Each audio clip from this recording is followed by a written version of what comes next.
Adventures of the Runaway Room. Glancing over my records of the late last century, I am faced by the events of a certain bitter winter. A murder in a carriage as it sped through dense London fog in the dead of night.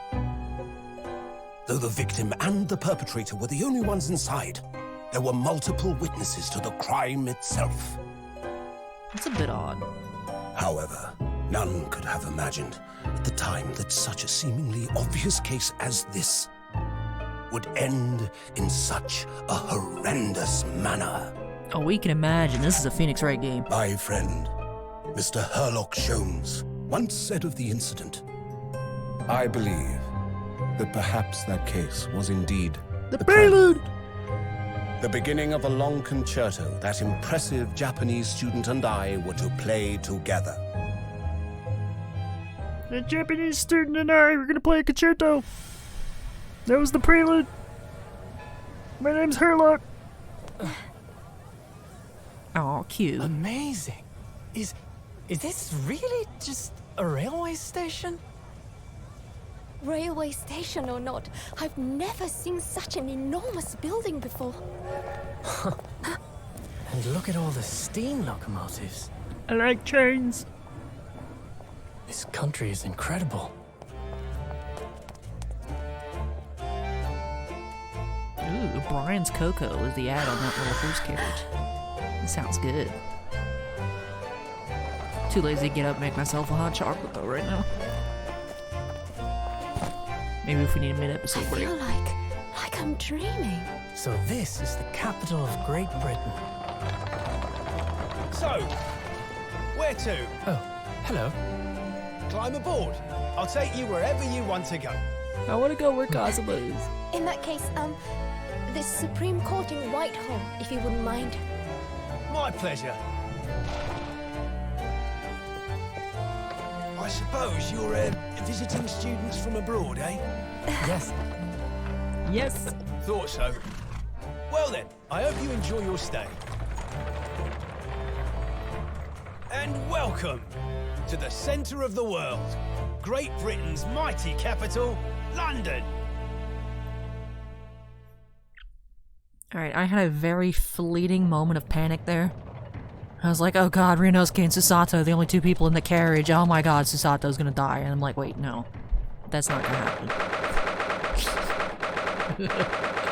Already delusional to kick off episode number 7 here of the Great Ace Attorney Alley Plays August Takeover. Hello everybody, Alley here, and welcome to the Gold Mine.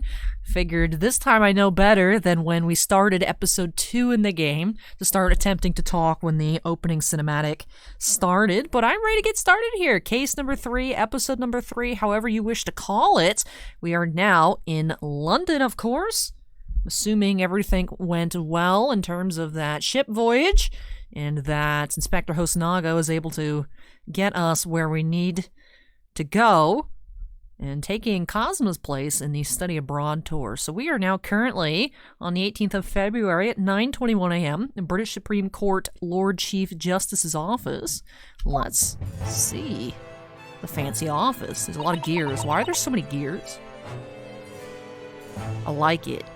Very steampunk, but not very 19th century. Or is it even 18th century? I'm not entirely certain. I know I keep referring to this game as ancient Japan, but I'm not sure if it's actual 19th century, like 1800s, or like actual 1900s. But anyways, Susato is mind blown here. What an incredible place!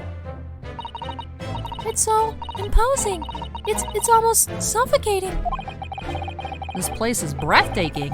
It looks like a fortress. It does, I suppose. There are some stone buildings like this in Japan now, of course. But they've only been built in the few short decades since we've opened our borders to the outside world. So this is what, late 1800s? At the early 1900s? Early 1900s? At like the earliest? I don't know. When was it? Part of me wants to go Google it. I think it was mid-1800s that Japan opened up.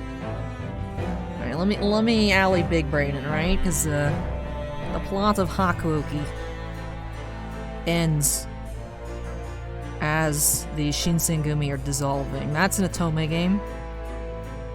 Now, that's an alley special there. But let me actually just Ace Attorney. Great Ace Attorney timeline. I think it might be like super late 1800s or very, very early 1900s. But I want to know for sure. We're taking a detour. Attorney timeline.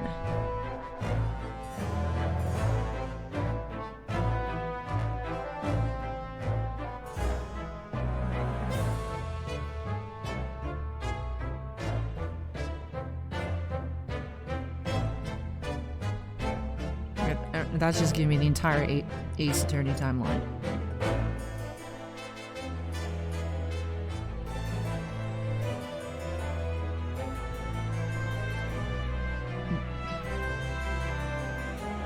Over 100 years in the past. Yeah, so like super late 1800s, very early 1900s at the most. Because over 100 years, regular Phoenix Wright takes place in like what, like 2014 technically. So yeah, like right at the cusp of the 1900s. All right, my curiosity is satisfied. So Sato says this. I already read that. We're skipping that.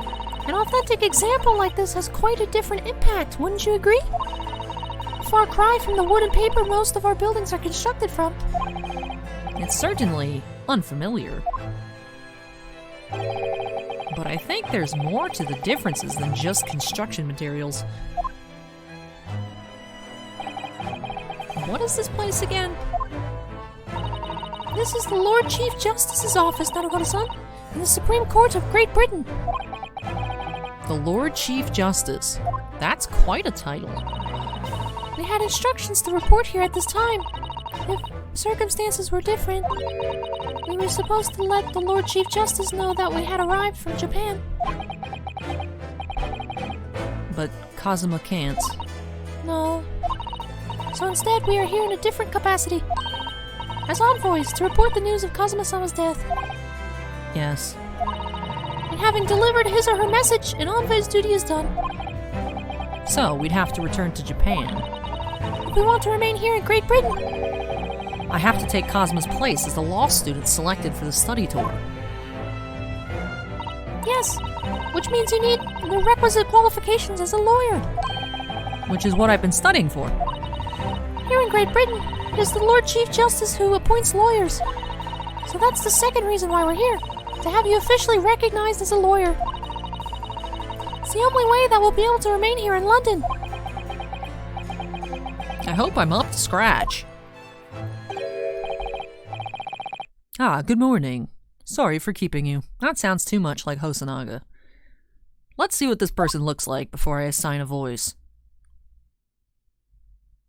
This guy is intimidating. This guy's eyes are square. I like the color of the outfit, though. Oh. I trust you aren't too exhausted after your long voyage from Japan. It seems I'm 1 hour, 12 minutes, and 47 seconds late. My apologies. Oh, no, don't mention it. We're never happier than when we're standing around with nothing much to do. I don't know if you should say that out loud, Ryunosuke, but sometimes just standing around not doing anything is good. Helps cleanse your brain. How fortunate. So, introductions. I am Male Strongheart, Lord Chief Justice of the British Empire.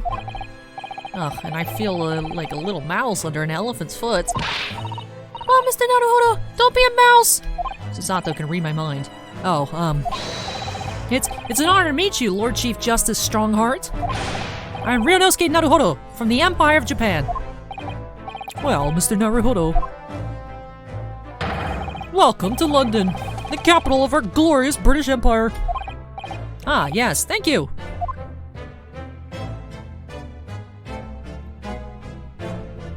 Let's talk to this gentleman. Talk about London. I've given up attempting to use the keyboard stuff. I'm just pointing and clicking now. I mess up way too much, actually. You guys have seen me shift through the court record. There's no reason that I'm so bad at using the WASD keys, but we're just pointing and clicking. I know how to do that. So, what are your impressions of our capital so far? How do you like London? Oh, help! Susato-san, help me! I've been so nervous ever since I got here that I can't remember a single thing about the city. The trains are cool, Naruhodo-san. Tell him you like the trains. It's simply splendid, isn't it, Mr. Naruhodo? Oh? We had a wonderful view of some London streets from the carriage on the way here from the station. Everything is so impressive and grand. I must say I'm almost lost for words. I'm glad to hear you like it. The city boasts tramways, piped water, and gas, even cables supplying electricity. Man, this is fancy. Turn of the century London is fancy. We spearhead every revolutionary new technology in the world. Every visitor to London is astounded. Oh yes, astounded is the word. Thanks for saving me there, Susato-san. And everyone seems so jolly and full of vigor. And then we meet Van Zeeks, and then he's just gonna step on us, right? I'm assuming. He's not gonna be jolly and full of vigor.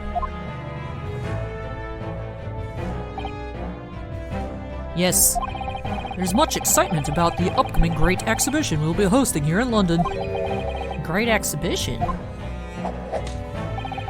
Cultural and technological achievements from around the globe are to be exhibited here in our great city. It'll be the greatest spectacle of its kind in history, and will make Paris's World Fair look like a toy shop. Gosh, I can hardly imagine how magnificent it's going to be. Great Britain's capital city is nothing but magnificent. London is the center of the modern world. Even if you do say so yourself. The sun will never set on our great empire. Perhaps it is fate that in these progressive times we welcome visitors from the land of the rising sun. Ah, get it, sun memes. Lord Chief Justice. I think you were expecting a student of law for the study tour, weren't you?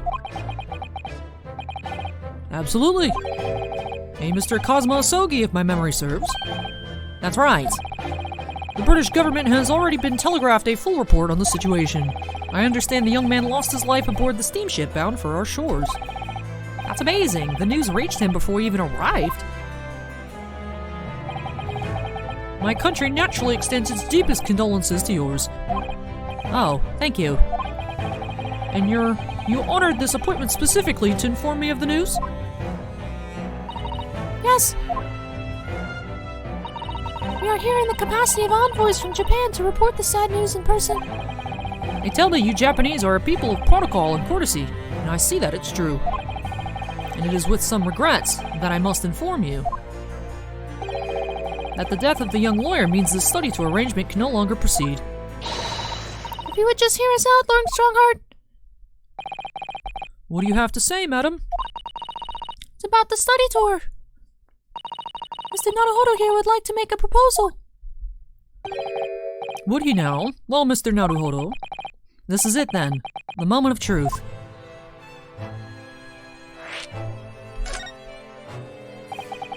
The thing is, Lord Justice, or Lord Strongheart, I was wondering if perhaps you would consider allowing the study tour to go ahead? Don't misunderstand me. Britain would ideally like to see the tour go ahead, but without a lawyer from your country, there's nothing to be done. Well, in that case, what if there was someone else? Another lawyer from Japan, I mean? Like me? Me? Oh no, he's gonna beat me with a stick. Is there something I don't know?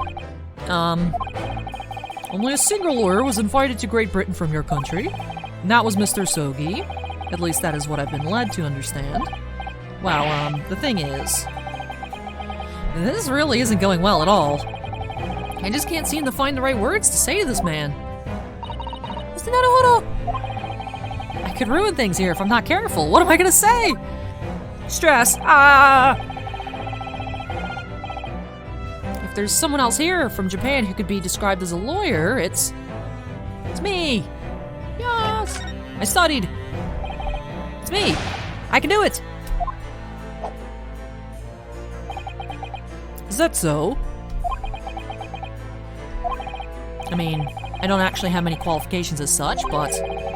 No qualifications, you say, and yet you still claim to be a lawyer. I have acted as a lawyer in court before. Only once, as it happens. And I had Cosmo to help me, and I was the accused, but glossing over the details, I was a lawyer in court, and I got my representative proven innocent, which also happened to be myself, but you know what? It worked out. That's a 100% win record, my dude. I've been spending every spare moment on the journey here to Great Britain studying. I've learnt all about British law and court proceedings while I was on board the SS Borea.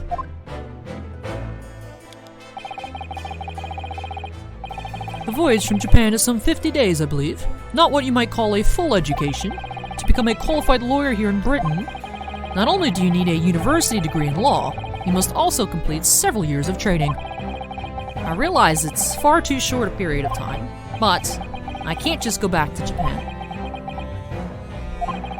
Cosmo, Mr. Asogi's journey had only just begun. Coming here on this study tour was all he thought about. I have to carry on and do everything he planned to do. I know it must sound like I have an overly inflated opinion of myself, but I would do anything to prove that I have what it takes. Any test you care to set me. Just one chance. That's all I'm asking for. Please. 31 seconds. Sorry? Your opening statement there, Mr. Naruhodo, it was 31 seconds long. Not too brief, not too protracted. Perfectly judged appeal, I would say. Which is a skill that would stand you in good stead as a lawyer. Oh. Thanks. Does that mean we're good? So, you're willing to put those words to trial, are you? Well, I'm all for entertainment. Huh? But let me ask you one thing first, sir. Yes? You say you intend to do everything Mr. Asogi planned to do. Are you firmly set on that path? Well, yes. That's my intention. I see. Am I imagining things? Or did his expression just alter a fraction there all of a sudden? Very well. You have your wish. I'll give you a chance. A test to become a specially certified lawyer. Whether you pass or fail is entirely down to you. Really? I'm surprised this worked. Let's see what this test is all about. So, what form will the test take exactly? Tell me, Mr. Naruhodo, what do you consider the role of a lawyer to be? Well, defending people, of course. Well said. So, let's have you defend someone. Huh? Your timing is perfect, in fact. There's an apt trial about to begin later today. No advocate has been appointed for the defense as yet, so this will be welcome news. Today? Straight away? If you manage to secure a verdict of not guilty, you'll have passed my test. What could be simpler? I mean, that's pretty straightforward, but we need some details, my dude. We need some details. How do I get myself into these situations? Well, this one you just asked for, Renosuke. Well, could I ask, what sort of trial is it, Lord Strongheart? Yes, good question. I remember. Murder. In a carriage. It's a murder trial. A murder? An extremely simple case, I understand. You really can't lose. That's easy to say. But I should mention, just in case, if the defendant is found guilty, he will of course be sentenced to capital punishment. Capital punishment? He'll be put to death? Ooh.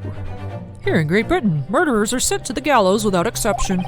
Presumably, you read that much in your short sea-based introduction to British law. We can't possibly agree to such a test. We would be toying with a man's life.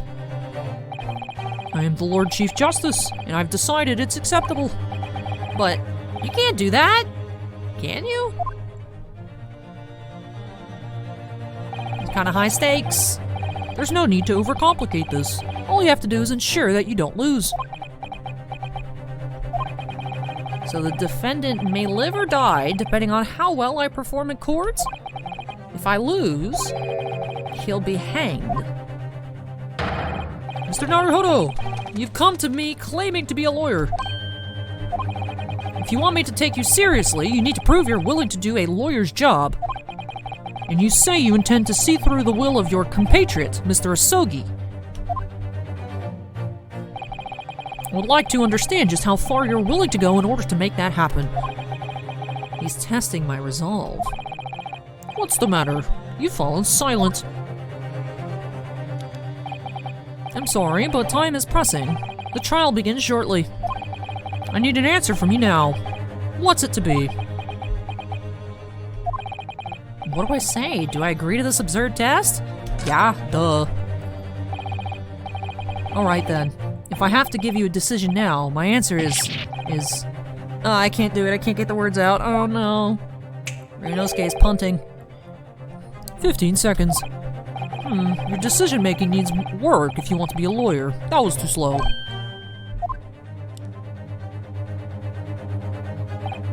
So, it's as I suspected, is it? Sorry?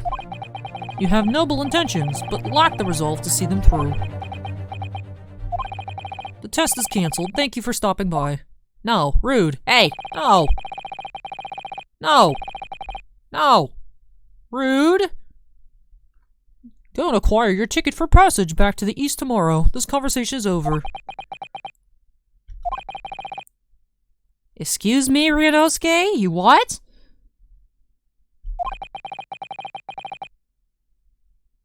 Thank you for offering me a chance. You're just gonna leave? Mr. Naruhodo. I'm sorry, Miss Susato, but what can I do? You could have said yes. It's alright, I understand. You do? It's not an easy decision to choose whether to defend a man in these circumstances, but resolve has absolutely nothing to do with it. What are you trying to say, madam? I think what Miss Susato means is that no matter how badly I'd like to be recognized as a lawyer and stay here in Great Britain, to risk another man's life by treating his one and only chance at a trial so trivially would be utterly unforgivable, and I feel exactly the same way. I'm sure the defendant won't see this trial as a test, as some kind of experiment. The lawyer may fight for his clients in court day after day, but for each one of those clients, the particular day they stand in the dock may be the only chance they have to fight to prove their innocence. No, I was wrong. I'm not qualified to do that job yet. I'm sorry for wasting your precious time, Lord Chief Justice. Wait, Mr. Naruhodo. Oh, was there something else?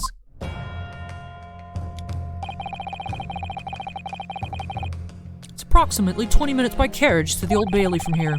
If you leave immediately, you should still be there in time. But I just said that. I was quite serious in what I told you. The defendant in this case has literally no one to advocate for him. What? At this point, he can't hope to find someone to represent him. The trial will begin without a defense.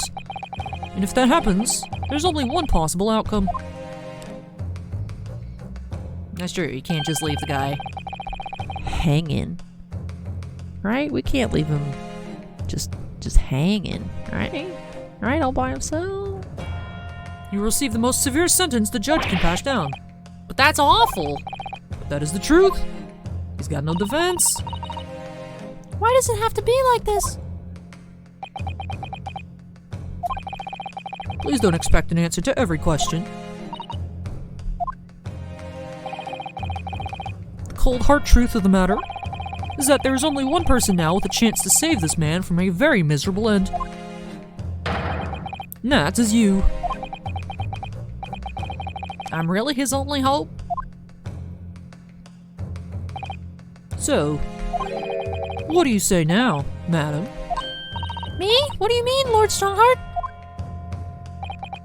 You said it wasn't an easy decision to choose whether to defend a man in these circumstances, and I agree.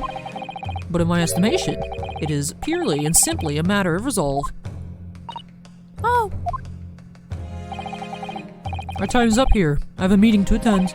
I must leave in 2 minutes and 16 seconds. You showed up an hour late, bro. That's your own fault. So, venture into our great city and enjoy yourselves. We gotta go to the Old Bailey. That guy was kind of a weirdo. He's gone! The Old Bailey.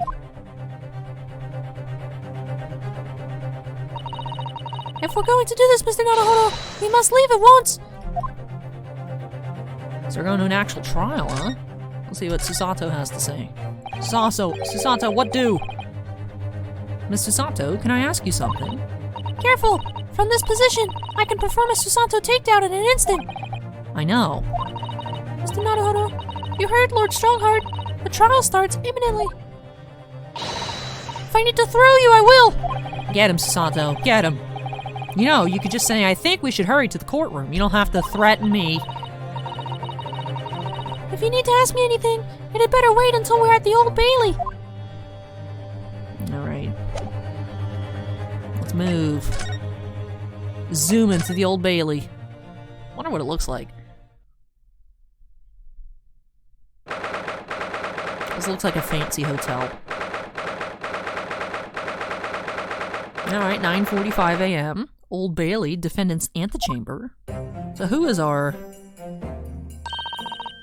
defendant here? Oh, thank goodness, we're in time. There's still 15 minutes until the trial begins. I never knew a horse-drawn carriage could go so fast. I thought my teeth were going to rattle loose. Did you hear what I said to the driver when we climbed aboard? Get us to our destination in 5 minutes, driver. And there's a guinea in it for you. It's one of my favorite lines from the Herlock Sholmes stories, and it worked quite perfectly. I'm not sure why you're so pleased. I thought we were going to die, and we had to pay gold for the privilege. Well, at least we arrived here before the trial started. Yes, I suppose there's that. Anyway, I don't understand it.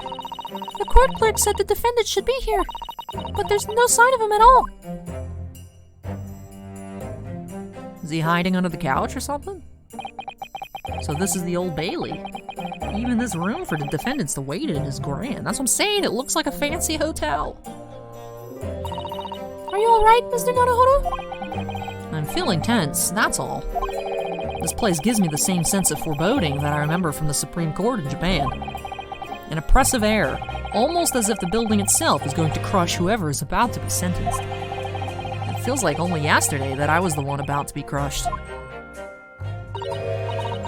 Yes, whoever the man you're to defend is, I imagine, is feeling very alone at this moment.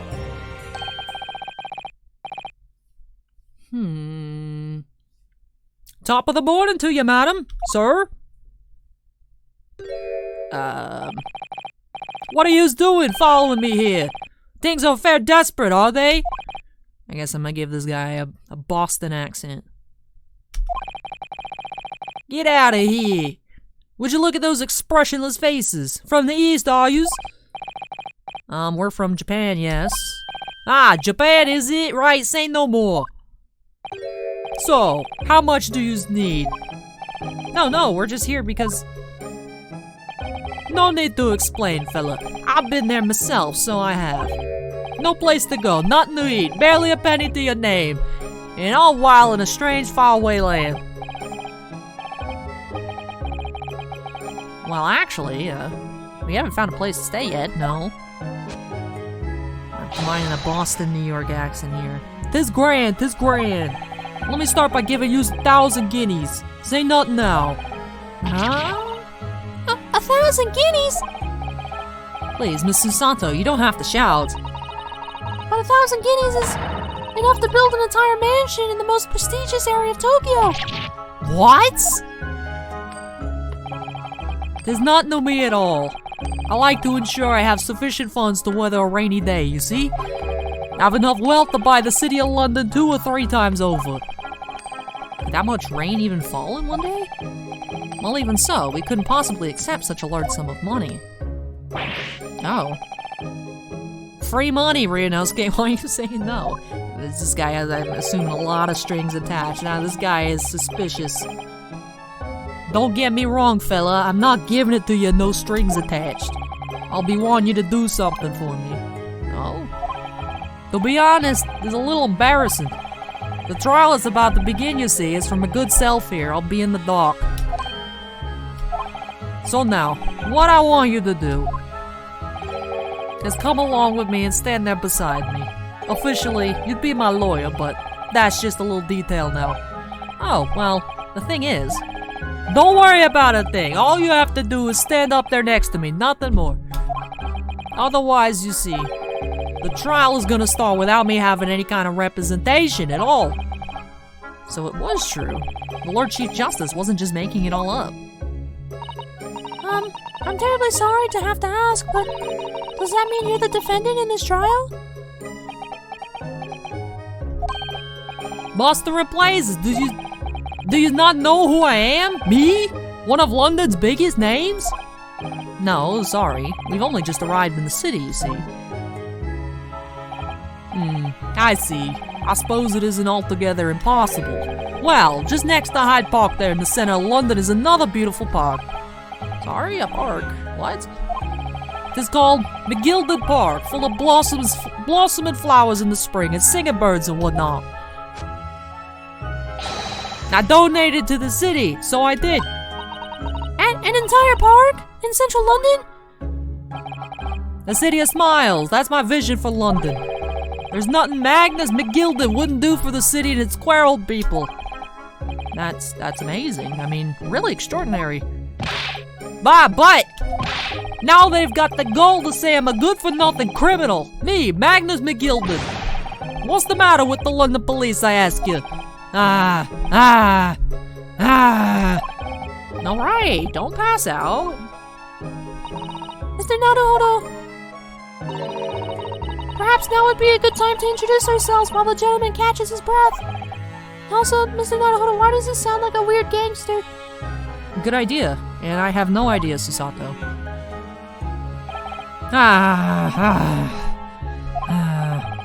Mr. McGilded, the thing is, we're actually here in London to study British law.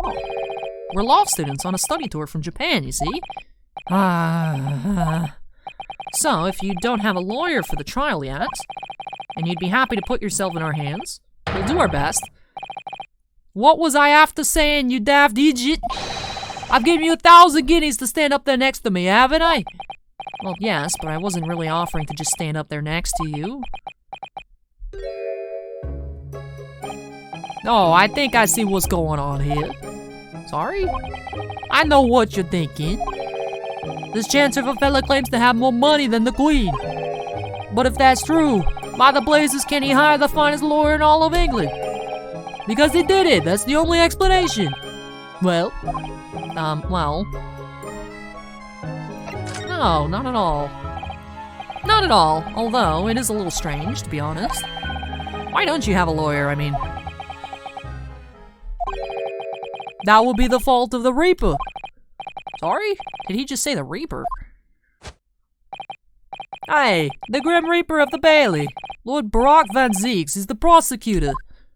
And he's a big racist from what people have told me. The prosecutor is the Grim Reaper? When Van Zeke stands for the prosecution, they call the accused as sacrificial lambs. And to this day, in every single trial in which he's been the prosecutor, the accused has been damned. What?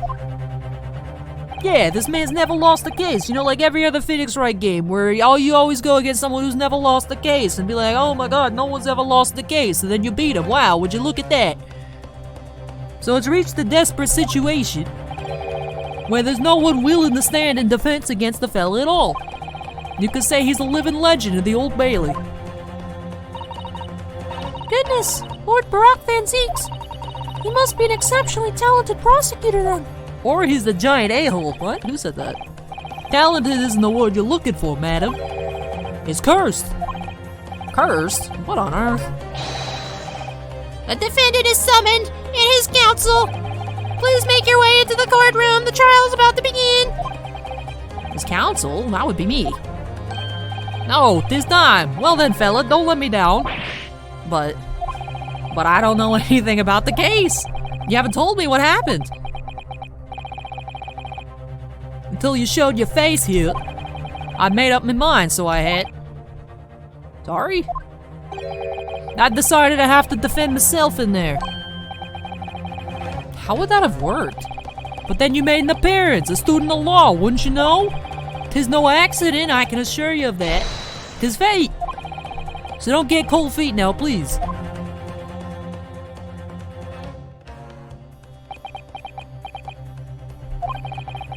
I literally know nothing about the case or about this man who stands accused. In fact, the only thing I do know is that I can't just turn my back on him. That's all I know. Because otherwise I'm getting deported. Mr. Naruhodo! The man has no one. He'll have to stand alone in that courtroom, armed with nothing to defend himself. Yes, something that Cosmo would have never allowed to happen. Counsel for the defense, what are you doing? If you're late for the start of the trial, you will lose your right to stand. Oh my goodness, why are you so slow?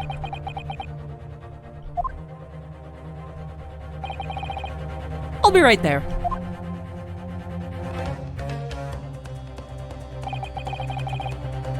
It's happening then. My first trial in a British court. I hope you're watching over me, Cosmo. Because I have no idea how I'm gonna manage this.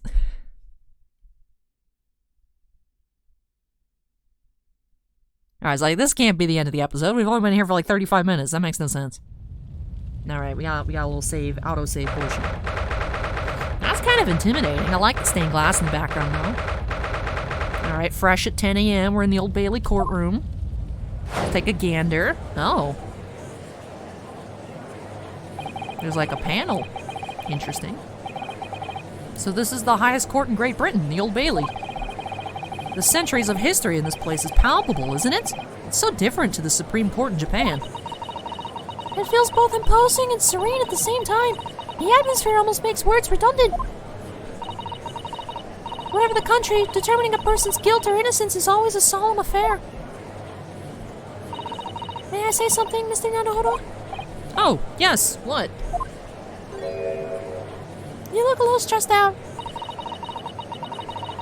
Your eyes look ready to pop out of your head again. You might want to take a chill pill.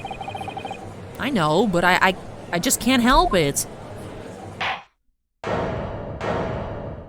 This man's a vampire.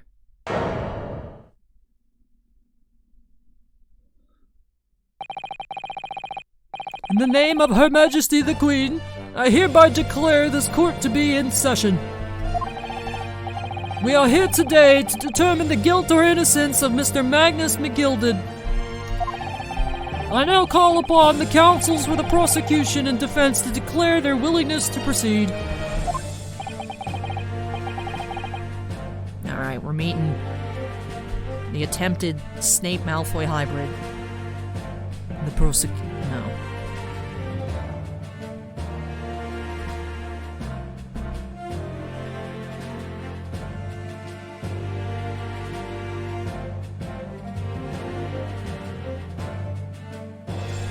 The prosecution is fully prepared. Yeah, we'll work with it, we'll work with it. I actually muted the microphone and just said, my father's going to hear about this about 5 times. And I still couldn't get it right. That must be the Reaper of the Bailey. He really does look fully prepared to dispatch his next poor victim to the underworld. Counsel for the defense, you appear to be Eastern. Do you speak English? Huh? Oh, yes, of course. Sorry. But he asked if the defense was ready, and I couldn't be further from ready if I tried.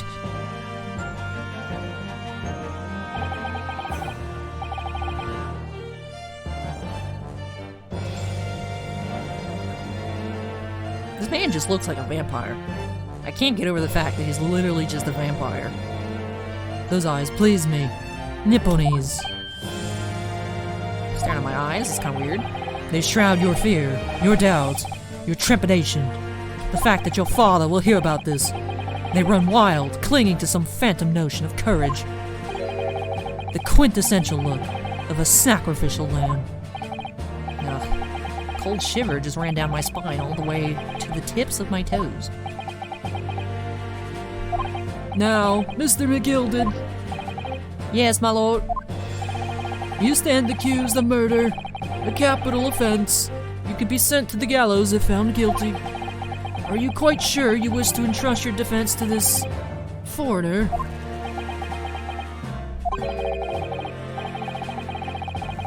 As I've always said, my lord, 'tis a grand thing to give opportunities to the young. Even if the fellow's a student from some little island off in the Far East. It is not the British way to ignore the dangers to yourself and give those less fortunate a fair chance. I'd like to think that acts of chivalry do the great British Empire proud. Listen to Mr. McGilded, what a fine gentleman London has in it. Did you hear that he donated £5,000 to the government the other day? Mother, please may we go and play Mr. McGilded Park? It seems as though everyone in the public gallery is firmly behind Mr. McGilded. That's definitely welcome news, and he certainly has a way with words. I'm surprised he couldn't convince anyone to defend him. I don't know, man, this guy sucks. Eloquently put, Mr. McGilded, in most laudable sentiments. Now, ladies and gentlemen of the jury, I'm sure I need hardly to remind you. Oh, we have a jury. Okay. They're kind of weird looking. They're very odd looking. The guy, I don't like the guy with the knife. I don't think he's impartial. He looks very partial. You 6 members of the public have been selected for your impartiality. Are you ready to proceed?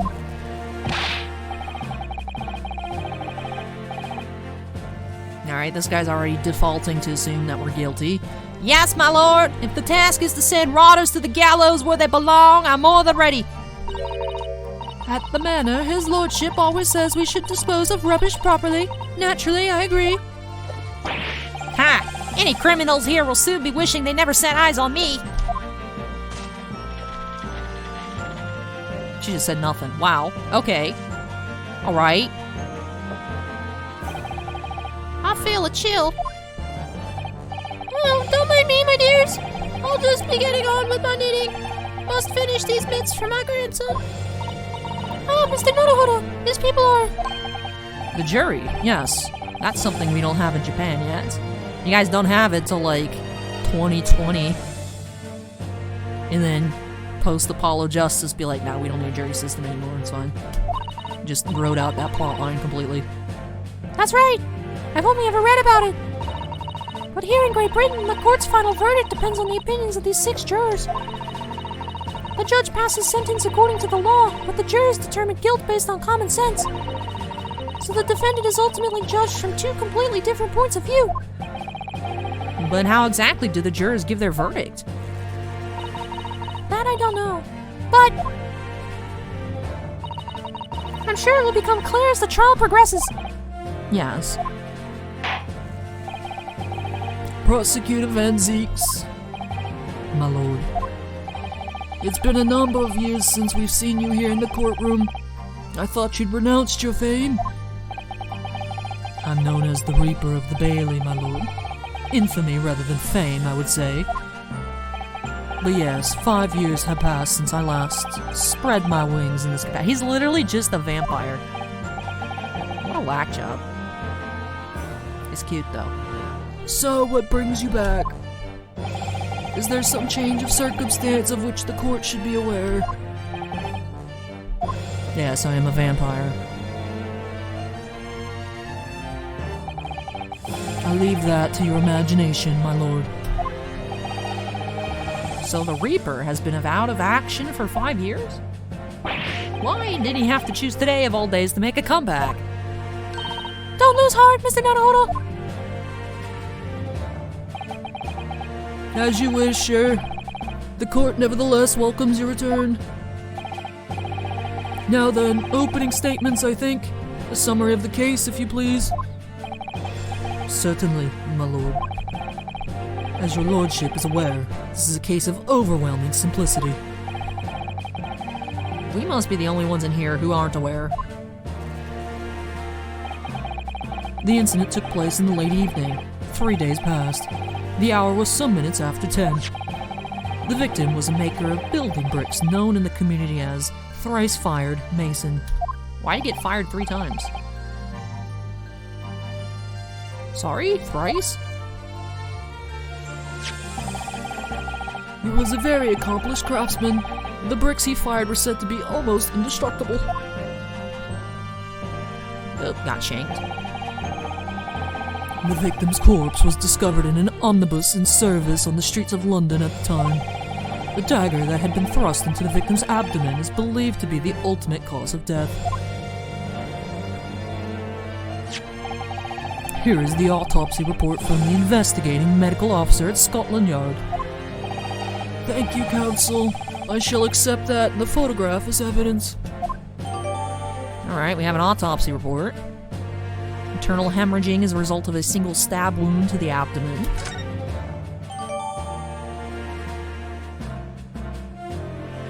Alright. Photograph. And one further item of evidence. The prosecution wishes to submit these as well. And these are... Good lord, is that blood, counsel? Yes, my lord. Seized by a policeman who arrived at the scene. These gore-soaked gloves were taken from the hands of the accused when he was arrested. What? Mr. McGilded's gloves had blood on them?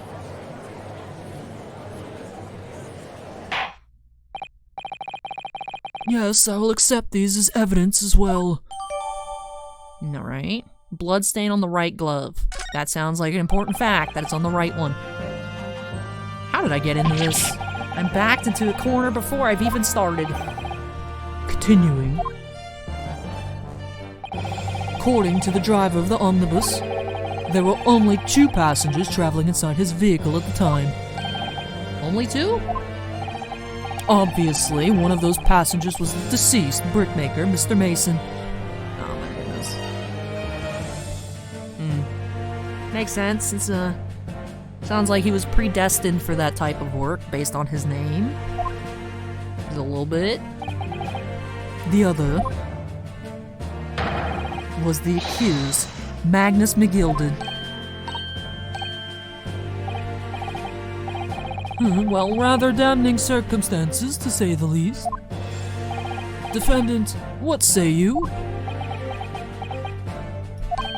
Well, of course, I have no recollection of such a thing. Mr. McGilded. To be sure, I rode the omnibus that evening, but whenever I'm in a carriage, I'm taken with a fierce tiredness and I will succumb to it.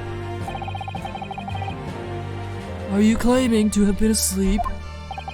'Tis the motion of the carriage, my lord. Lilting so it is, and when I opened my eyes again, 'twas a desperate sight before me. The body of a man I never laid eyes on before in my life. I literally never seen that dude, and he was just chilling in my carriage dead. I don't know what to say. I thought it was real strange, and then I got arrested, and then I found some little Japanese boy to defend me. I don't know what to say.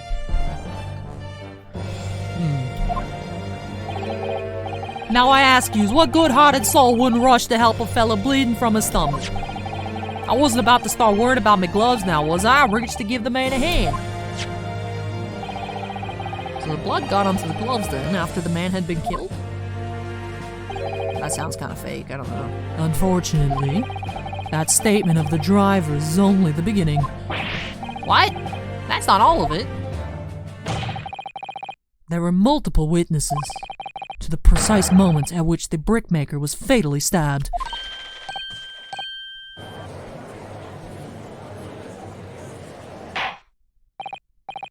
Order! Order!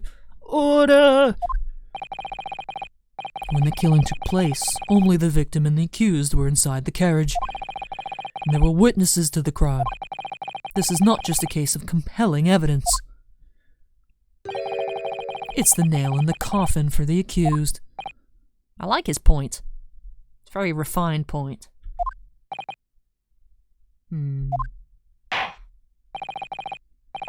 Thank you, counsel. The circumstances of the crime have been made quite clear.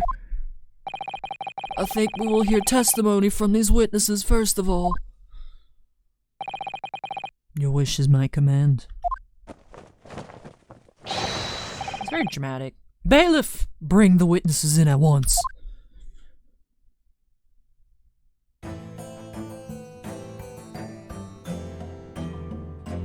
I don't trust any of these people. I don't trust any of them. They all look, I won't say equally weird, but they don't look very trustworthy. Witnesses, your names and occupations. My name is, well, everyone calls me Beppo. I drive an omnibus in the East End.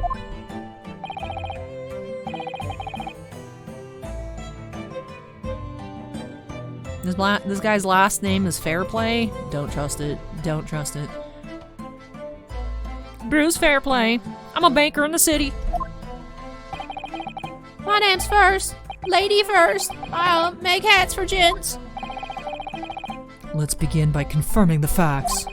3 days ago, at a short time after 10 o'clock in the evening, all of you present in the stand were in an omnibus and witness to the aforementioned incident. Is that correct? Yes, sir. Quite right. Yes, sir, that's right, sir. They have the same. Why did I give them all the same voice? We'll figure it out as we go through the witnesses. I have so few voices to do. I'm just not creative with my voices. I think that's what it is. Very well then. Let's proceed to your formal testimonies, please. Each of you will tell the court precisely what you saw. We have Old Man Judge, Old Man Cold Guy, Untrustworthy Banker, and then the guy whose hat keeps falling off. It was the last bus of the evening, so I had a few customers. I remember it well. The victim and I already forgot what voice. The victim and the man accused of killing him was sat next to each other inside the bus. Then out of the blue, the accused just reached over and plunged the knife right into his guts.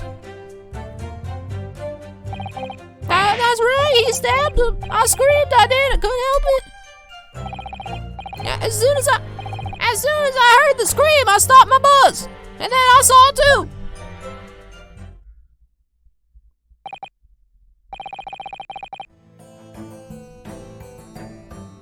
Interesting.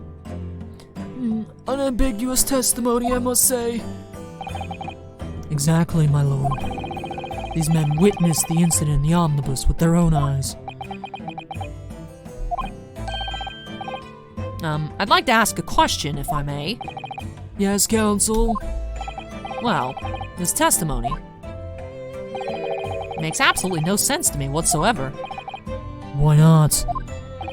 Well, the incident took place inside a moving carriage, didn't it? As has been clearly stated from the outset, yes. Well, in that case, how could those two witnesses possibly have seen what happened? There's no way they could have seen the inside of the moving carriage.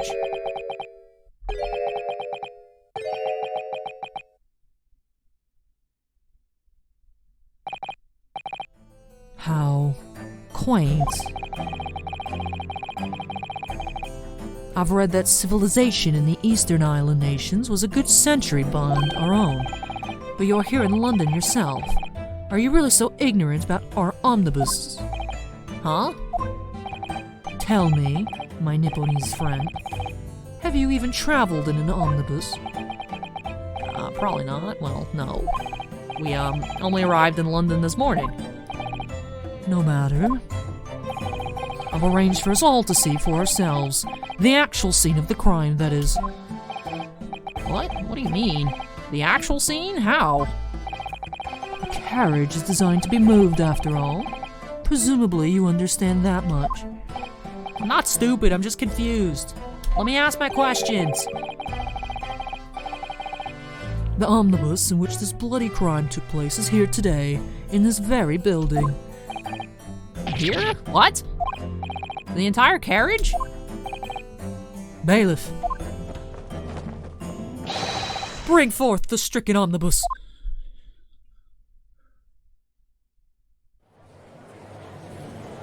Alright, it's got windows. So that's an omnibus, the omnibus. I can't believe they could bring something so enormous in here. Great Britain's courtrooms are amazing. As you can see, the omnibus is pulled by 2 horses and can carry up to 8 passengers.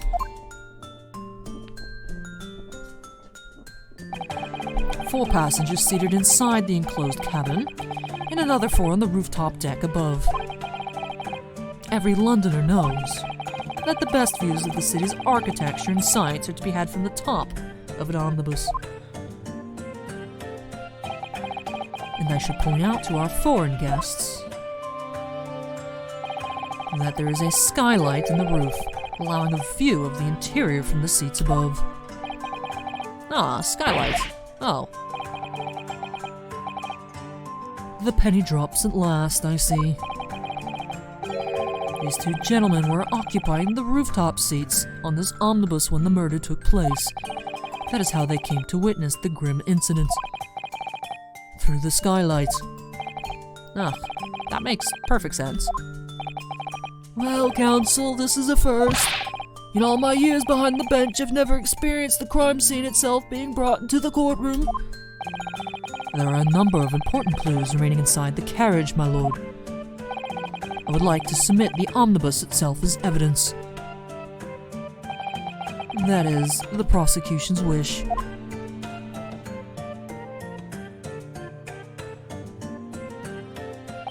Very well, I see no reason why not. This omnibus is hereby formally accepted as evidence. Alright. I can't believe it. The entire crime scene entered as evidence? Yes, Great Britain is simply extraordinary. I could help myself a lot by giving that omnibus a thorough examination, seeing as it's here. Let us continue with proceedings then. Your cross-examination, counsel. Pray don't expect this Nipponese stray to understand the intricacies of a British court's cross-examination rights. Rude. You take that deep breath, Rinosuke. Don't listen to him. Alright, my first cross-examination in a British court. Focus, Rinosuke. Focus. Alright, ooh, look at that stained glass transition. That was sweet. But before we interrogate some witnesses, I want to... Alright.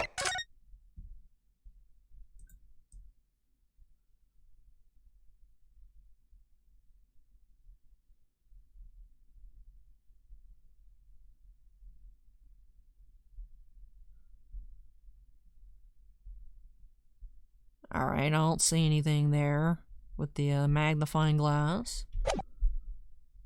The gloves. This is definitely blood, isn't it?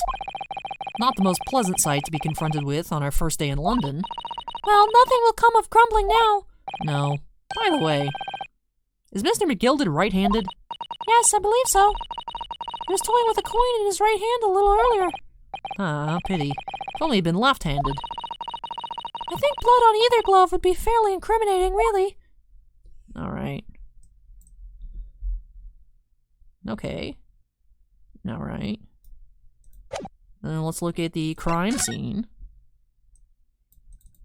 Let's go inside. Well, let's open the door and go inside, shall we? Ugh, the scene of a murder. It's horrible.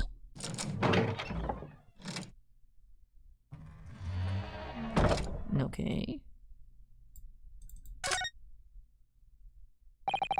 That's blood that's soaked into the seat. The victim's, obviously. Yes, and that save would be clearly visible from the roof deck. Would you really stab someone in full view of the other passengers like that, I wonder? Well, it was after dark. And there was a lamp on in here, so perhaps the culprit couldn't see anything outside through the skylight. Whichever way you look at it, it doesn't seem like it was planned attack.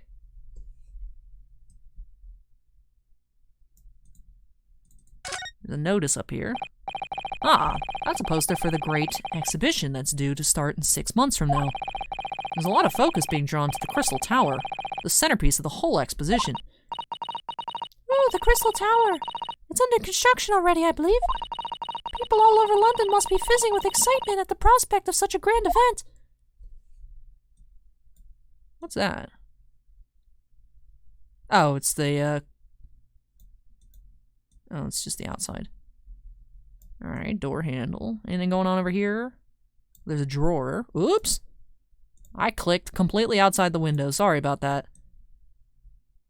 I was trying to drag towards... I have Streamlabs open in the background, so that way I can catch if anything happens weird, and I clicked on a different scene on accident while I was trying to drag. I wanted to investigate this drawer.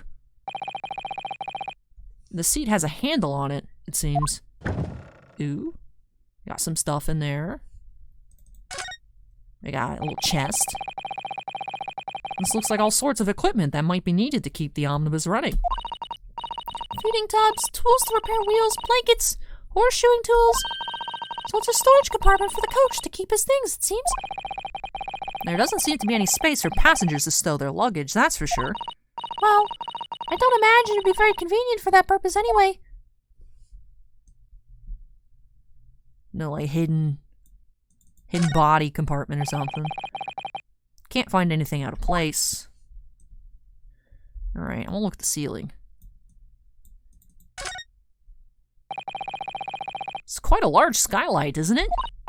Yes, quite large enough to afford a good view into the cabin from the roof deck. And there doesn't appear to be a handle or catch of any description. So I suppose it can't be opened from inside the cabin, at least. Alright, so there goes my theory of someone... I guess they may be able to come in from the outside. Check out this poster. Oh, that's a poster for the Great Exposition that's due to start in 6 months from now. Oh, it's just another... So there's 2 different posters. Just give us the same description. Alright. Alright, I feel like we have a good understanding of the layout here.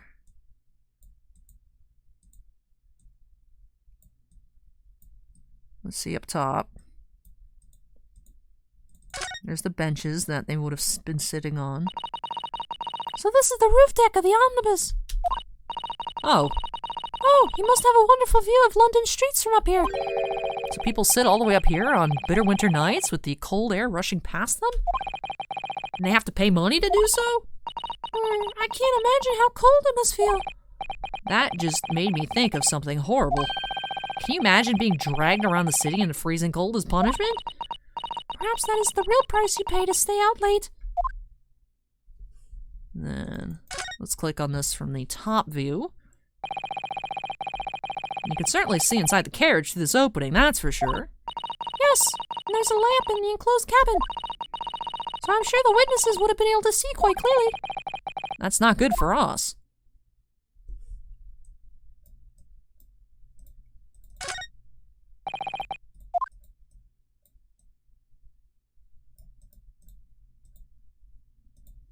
Alright, I think we're good for now. You just imagine, before getting to the cross-exam, they're like, hold up, you guys, just stand right there. Susato and I are going to crawl around in the crime scene. Give us like 5 minutes. Alright, let me crack open water. Then we'll get into this cross-examination.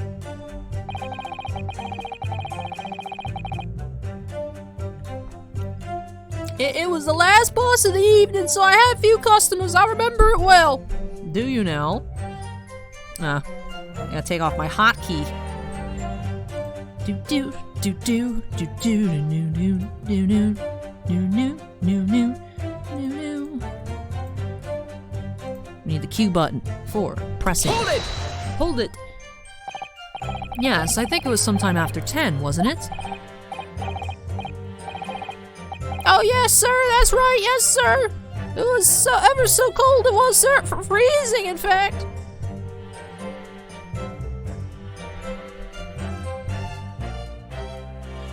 Alright, they're not reacting to any of that. Okay. And you had 4 passengers on board at the time, is that correct? Yes, that's right, sir. Not all traveling in the same parts of the bus, of course, though, no. Alright, nobody cares. And there was no other passengers when the incident took place? No one alighted, for example? You're quite right with that, sir. No other passages like that. No, none.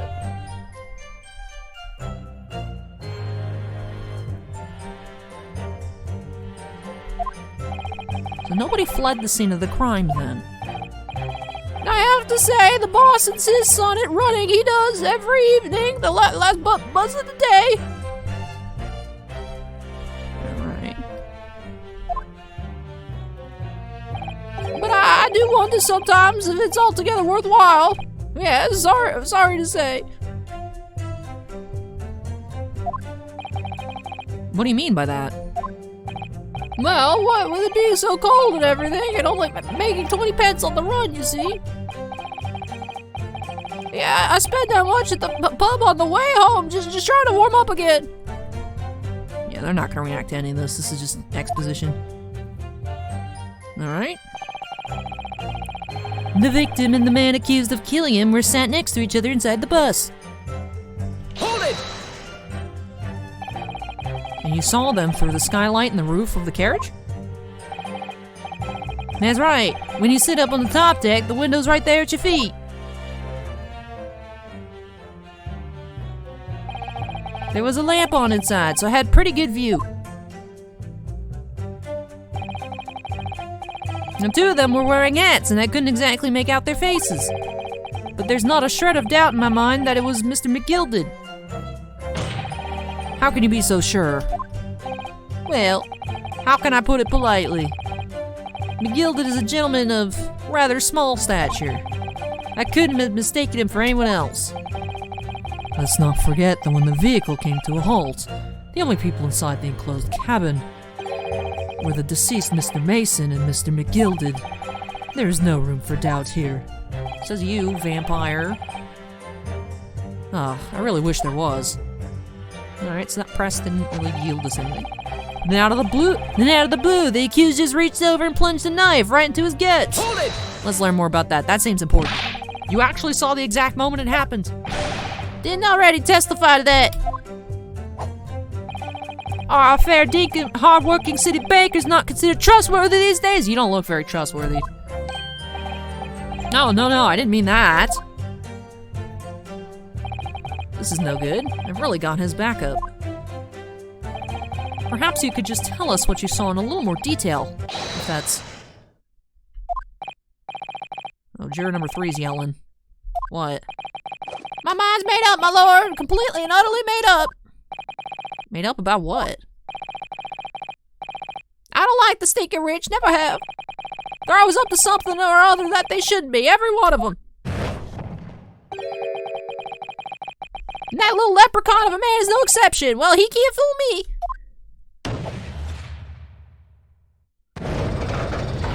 Weird.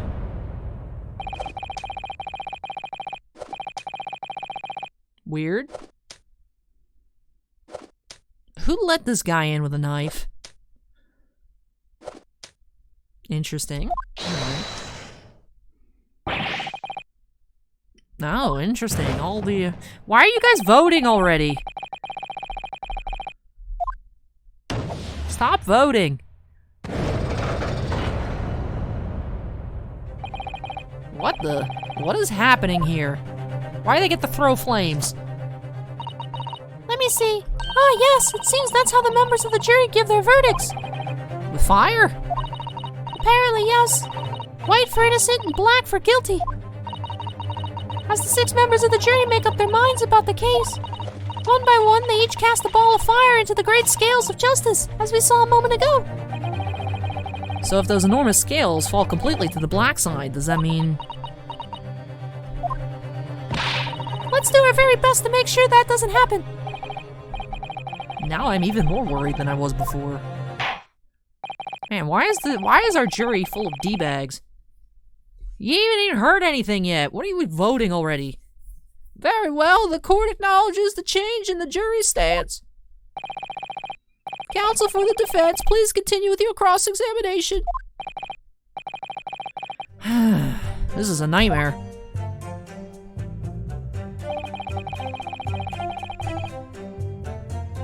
That's right, he stabbed him. I screamed, I couldn't help it. Hold it! You stabbed him, you say? And you were sitting up on the roof deck, were you?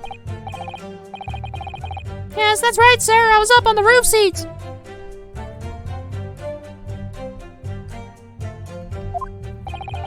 I remember seeing the little gent sitting next to the fellow that was stabbed.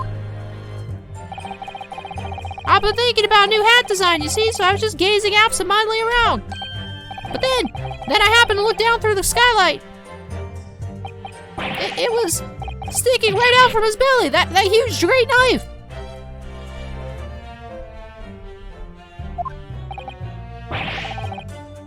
A grim sight, indeed. Ah, that didn't help me at all. The jury looked like they're even more convinced my client did it than they were before.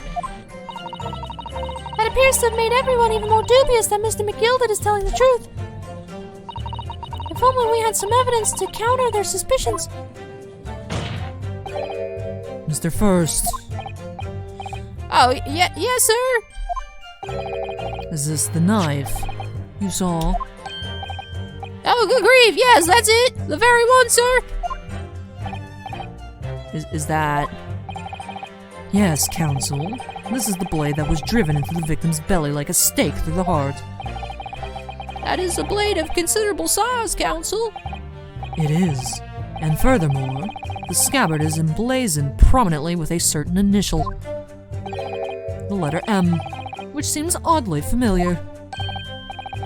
Please, no. M, for Magnus perhaps, or McGilded possibly, take your pick.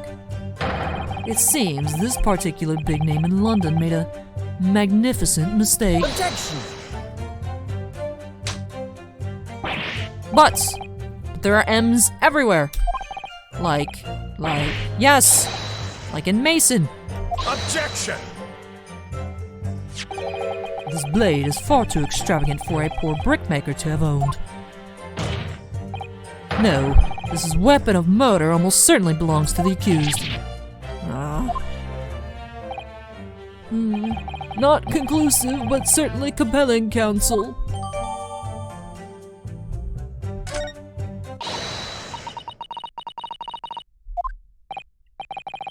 Juror number 2, go on.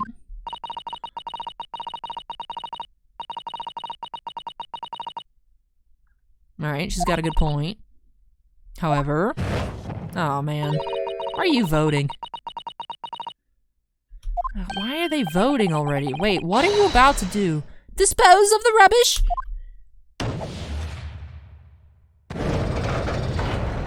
This is frustrating. No. I don't wish to cause offense, but I do like to eradicate all traces of filth and grime.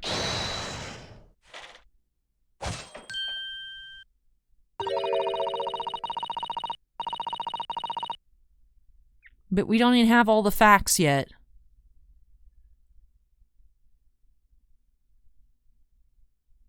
This is annoying. I have painstakingly typed every word uttered here today and cross-referenced all the facts. As such, I am now in a position to draw the only logical conclusion.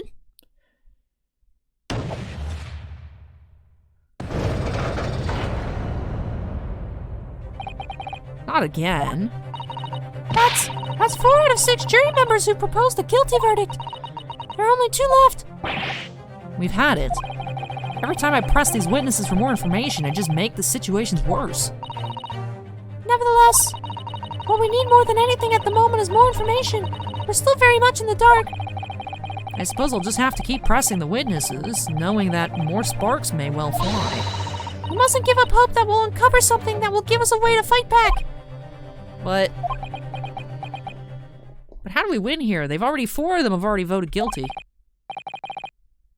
I was thinking it'd be a majority, but I guess that's not the case here. Does it have to be unanimous? Do they vote the other way? But they've already voted. This doesn't make any sense. Alright, I'll keep trying. I like being able to press everything. I don't want to have to not be able to press. I just need to keep calm and listen to the witnesses' statements again.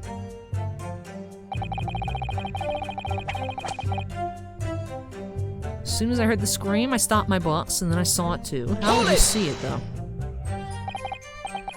What exactly did you see? Oh, well, sir, that would be passenger, sir. He collapsed on the floor, he was. That doesn't sound right.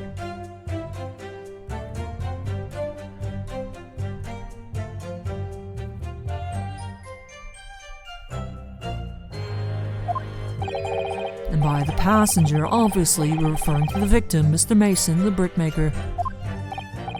And then the other passenger had the knife in his hand, like this. Interesting. By the other passenger, obviously you're referring to the accused, Mr. Magnus McGilded. Oh.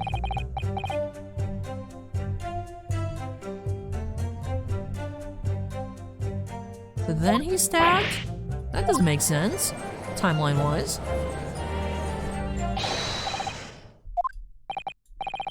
Juror number 5.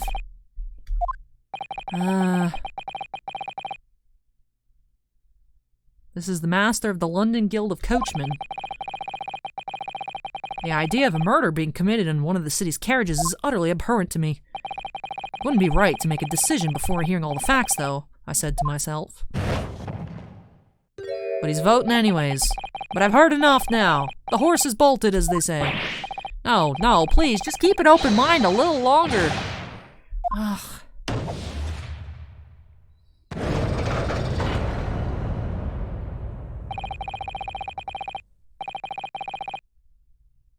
Alright, he trusts Beppo. Oh, thank you, sir. You're too kind, sir. This is too unkind, sir. Which now means that 5 jurors agreed to condemn this man. We just have the old lady knitting.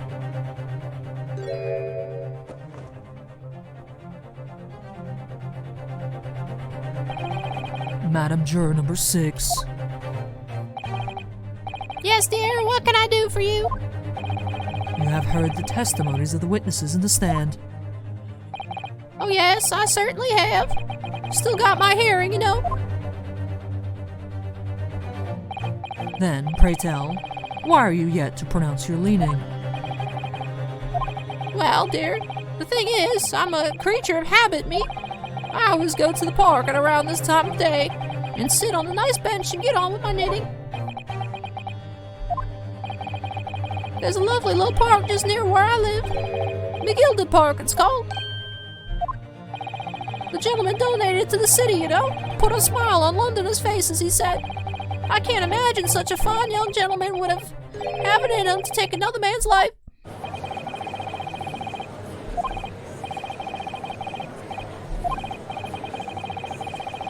Ooh, McGilded Public Library, too.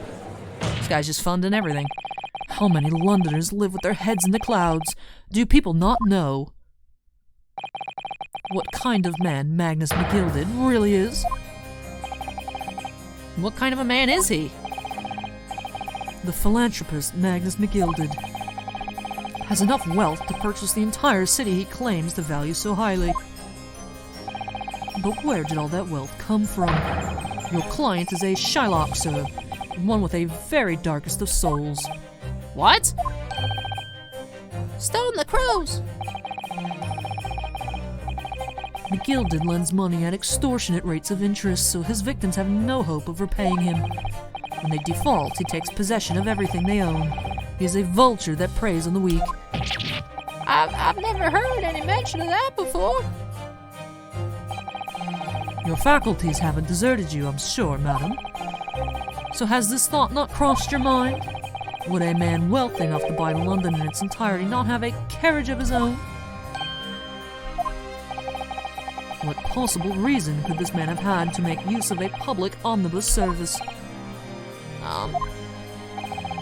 You're not saying that the victim, a poor brickmaker, had next to nothing to his name save considerable financial liability. It will come as no surprise that his creditor was the accused, Magnus McGilded. But let it also be known that the very day Mr. Mason was killed was the final repayment date for his debts. Good gracious. There's too many old people in this trial. The brickmaker was destitute. He had lost his house. He had not a shilling with which to repay his debts. And in the end, this pitiful soul had the very last thing he owned taken from him, his life. by the merciless philanthropist pretender, Magnus McGilded. I don't believe it. Hold it! If I might add something briefly, Miss Susanto. you claimed that the victim had been lent money by Mr. McGilded, but where is the evidence to support your claim? Good question, Susanto. Got him.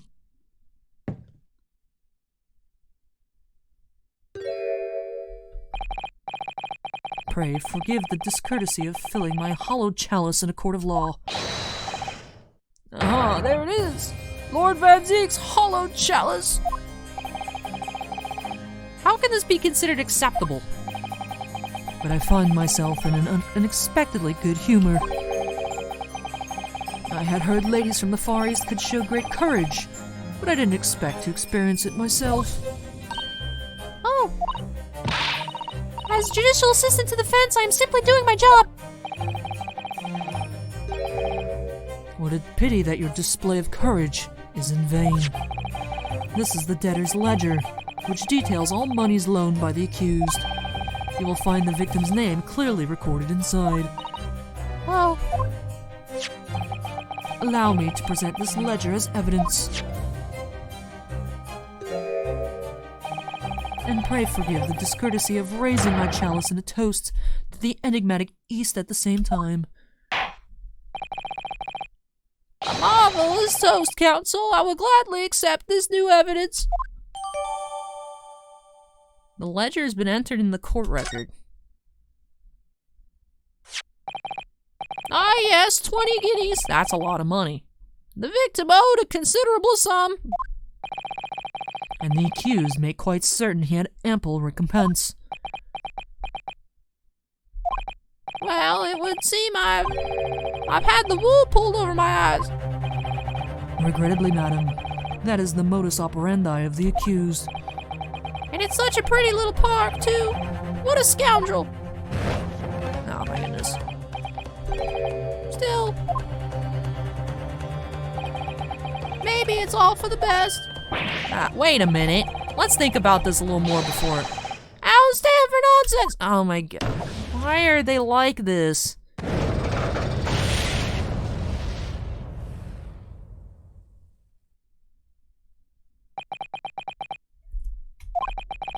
That was it. The last juror's decision.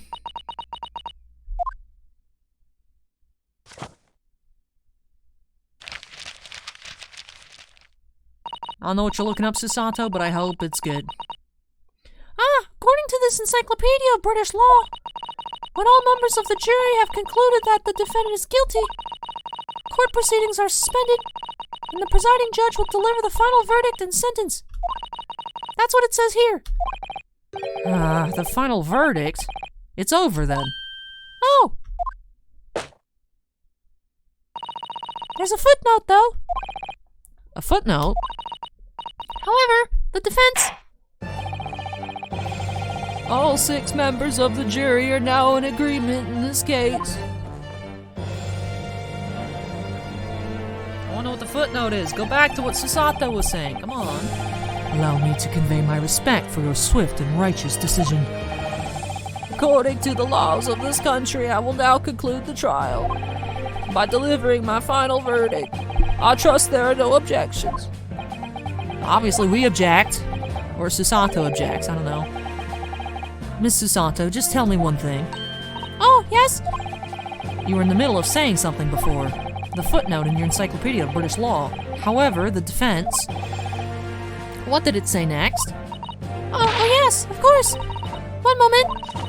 When all members of the jury have concluded that the defendant is guilty, court proceedings are suspended, and the presiding judge will deliver the final verdict and sentence. Then, the footnote says, however, the defense has the right to demand a summation examination of the jurors at this point.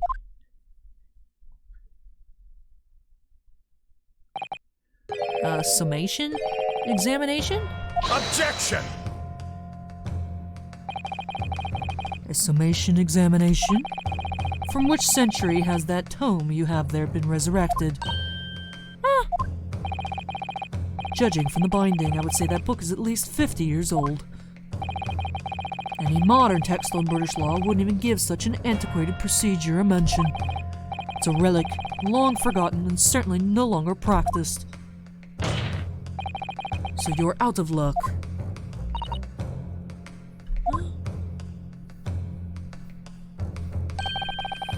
What even is it, Miss Susato? This so-called summation examination? Oh, one moment, and I'll read about it. You would demand the right to a procedure before you even understand what it entails. Typical Nipponese. Alright, Mr. Naruhodo, I think I understand. It seems that under this procedure, we would be able to appeal to the members of the jury. To do what, exactly? Appeal to them to change their learning and reverse their decisions. And it says here that, if successful, the proceedings of the trial must be resumed. Make them reverse their decisions? Yes, in times gone by, barristers would use a summation examination to attempt to influence the jury's decision. But that procedure became something of a formality with no practical benefit, really, so it fell out of use. I wonder why. Because it was devoid of purpose. Changing just one member of the jury's mind would be hard enough, let alone several. No self-respecting defense barrister would even assert his right to try in this day and age. Still, I don't see any mention of the procedure actually being formally revoked. Got him, Susato. What are you suggesting? I'm suggesting that although it may be antiquated and largely forgotten, it isn't yet extinct. What do you think, Mr. Naruhodo?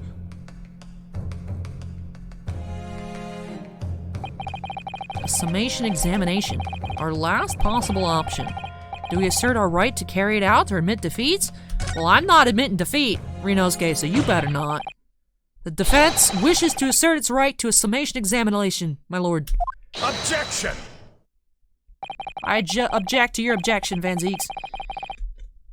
London is the capital city of the most powerful nation on earth. We have a duty to the world to exemplify the very highest standards of judicial procedure. Summation examinations are an embarrassment that should remain buried. Objection!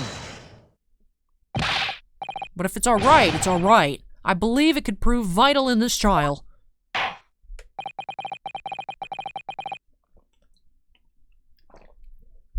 The defense's petition is perfectly valid. The court will proceed with the summation examination. This is madness. Foreman, are you and the remainder of the jury ready? Eh? Well, I'm not, there's no mention of this in the letter I received, you see, so... All members of the jury will be asked to explain on what grounds they have reached their decision. On what grounds? You must all justify your decisions and explain why you believe the defendant to be guilty. Well, my lord, you're rather putting us on the spot. This is most irregular. No mention was made of this before. Oh no, here's the consequences of my action. I have to explain my thought rather than... Oh, the hot guy on the prosecutor's bench said that he's guilty, so I agreed with him. Oh my god, he's so cute. Like... I don't believe in justifying my answer. Get out of here. Number 3 sucks, dude. That seems to have thrown the jurors off. Oh no, I lack critical thinking skills. Oh no, everybody else says guilty, so I said that sounds cool, let me vote guilty too. Seems none of them have experienced this before. Alright then, the summation examination. A defense procedure no practicing lawyer has attempted for years, is it? Well, just maybe. It might be the opportunity we've been looking for to turn this trial around. So be it then, ladies and gentlemen of the jury, the court hereby calls upon you to state the grounds on which you find the defendant, Magnus McGilda, guilty of this most serious crime.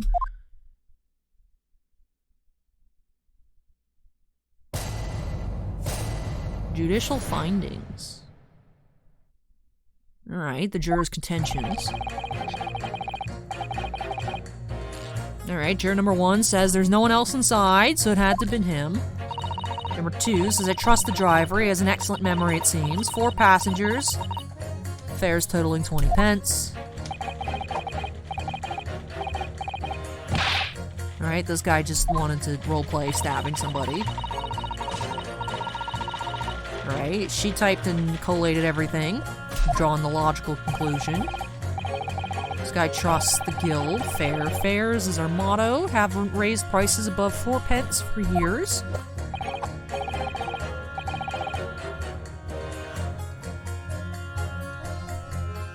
So this should cost $16. So there was an extra person.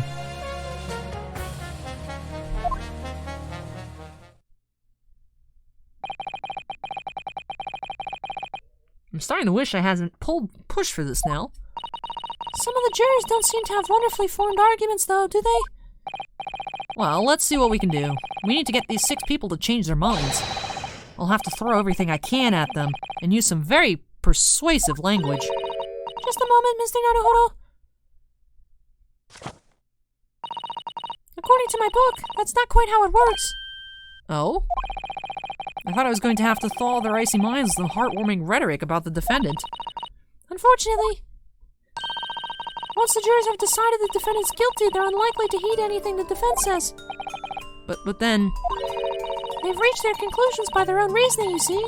Your pleas will sound like excuses. In fact, it could recoil on you. The more you try to persuade them, the more entrenched they may become. Then what on earth am I supposed to do? Oh dear. I'm just citing what I've read about British law, Mr. Naruhodo. Right, I'm sorry. Do you have any idea how to make this work, then? Well, from what I can understand, the key to this procedure is using the jurors' own words to make your arguments. What do you mean? Well, the 6 members of the jury are randomly selected members of the public.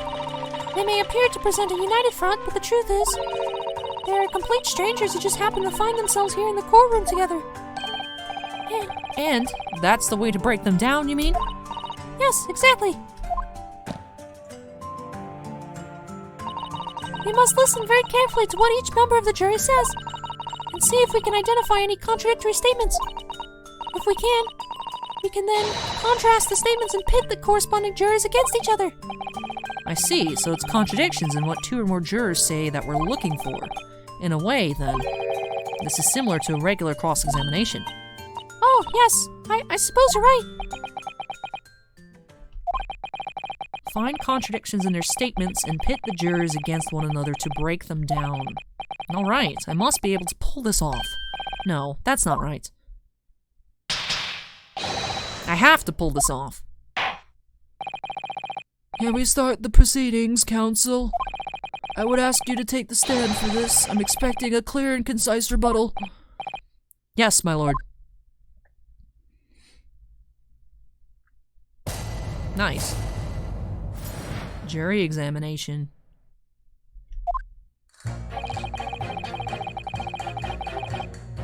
Alright, there's no one else inside the carriage, so it has to have been him. 4 passengers, fares totaling 20 pence.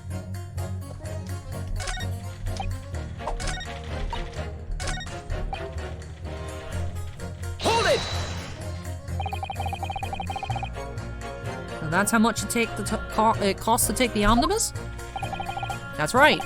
As the guildmaster, I decided to set a policy for all drivers across the city. 1 fare, no matter which bus you take or how far you're going.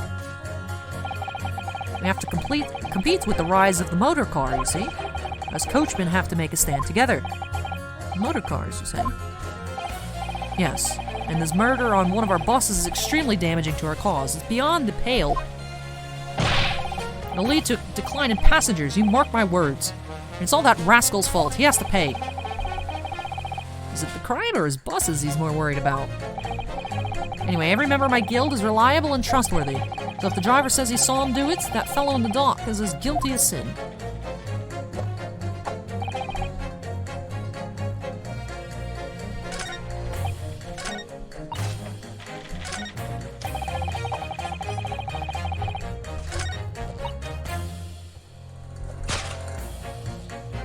Alright, let's pit.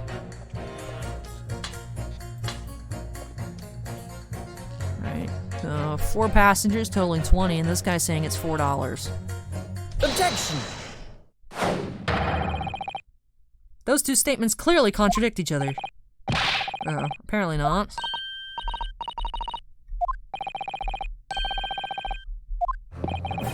Oh, actually. According to the group testimony we've heard so far, there were 4 passengers on the omnibus on the night in question. The way it started off, I was like, oh no, I'm wrong. And according to the coachman, Mr. Beppo, he took 20 pence in fares. Quite right, I have those those precise details typed neatly here in front of me. And juror number 5 also told us the following. The fare for the omnibus is always 4 pence. That it is. A fair and convenient single price. Just the way London's carriages should be operated. But that doesn't add up at all. In fact, it leaves a glaring discrepancy in the facts. Why, man, why? 4 passengers paying 4 pence each. If you do the multiplication, It would be 16 pence. Exactly, as I said, it doesn't add up. The figures are different. By 4 pence, in fact. Or precisely 1 person's fare. 1 person's fare. Yes! In other words, on that omnibus that night, it's distinctly possible there was another passenger we've heard nothing about. Interesting. No, this can't be right. The coachmen of the guild, they're good, honest men, one and all. Trustworthiness is our watchword.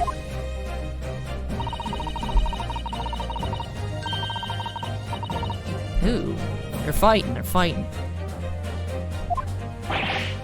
Ooh, they're fighting. Mr. Guildmaster, I think you ought to consider that if this trial were to end now, the news will surely spread all over London. The news that one of your coachmen tried to hide the fact he lets nefarious characters ride his omnibus.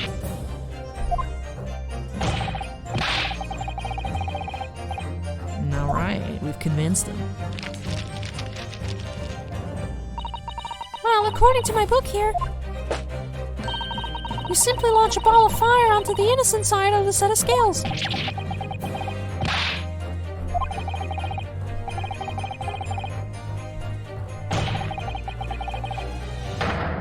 Wait till I get my hands on you, Beppo! Poor Beppo.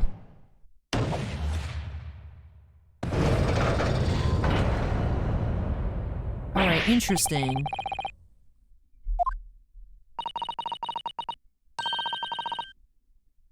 Begging your pardon, sir, I'm going to do the same.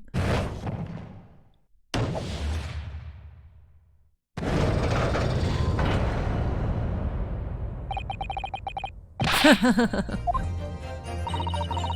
penny can be the difference between a smile and a tear, after all. I certainly can't put my trust in someone who doesn't follow my exacting standards in financial matters. Ooh, they're fighting too now. I, for one, think it's only proper that we hear from the witnesses again. Oh, well done, Mr. Naruhodo, you did it! If we can manage to change 2 more jurors' minds, we can force the trial to continue. Oh, we gotta change 2 more minds. There's something else that's bothering me about a couple of their assertions. Yeah, the one lady's saying that the guy got stabbed on the floor, and then the other guy's saying they got stabbed on the side. Where did he actually get stabbed? Then that's where you must strike next. So I need to pit 2 more jurors against each other and show there's another contradiction in their assertions. Exactly, you can do it. Well, the scales of justice have shifted, but they still weigh heavy on the side of guilt. Counsel, you have the floor again. Continue with your summation examination.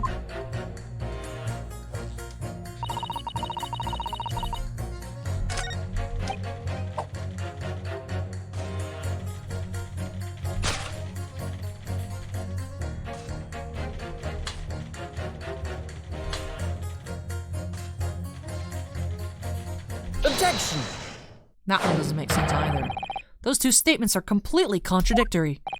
What? Explain, counsel, post haste. Oh, dearie me, I was only knitting a jumper for my other half. What is all this claptrap? What does contradictory even mean, I ask you? We've heard from more than one witness that they allegedly saw the actual moment when the defendant stabbed the victim. Now, out of curiosity, juror number 3. What? Can't you see that I'm busy here? Busy doing what? Getting your knife stuck in the table? How would you say the defendant stabbed the victim? What sort of motion was it? Huh, want to test me, do you?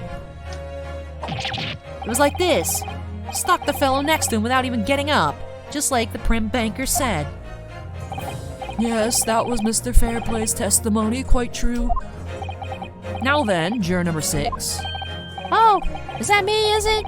What can I do for you, young man? How would you say the defendant stabbed the victim, madam?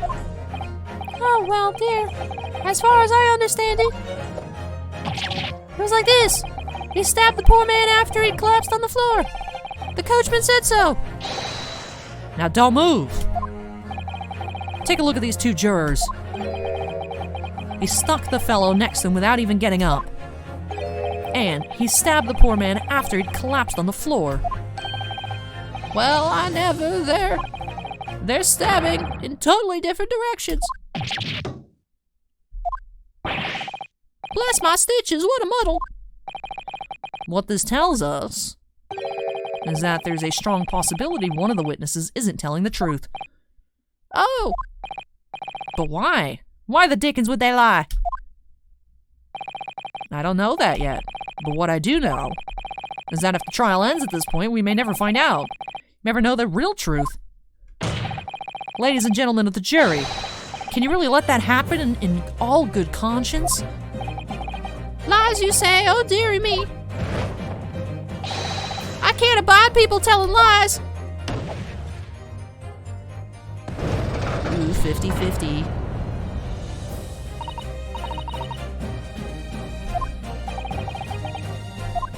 Scales are 50-50.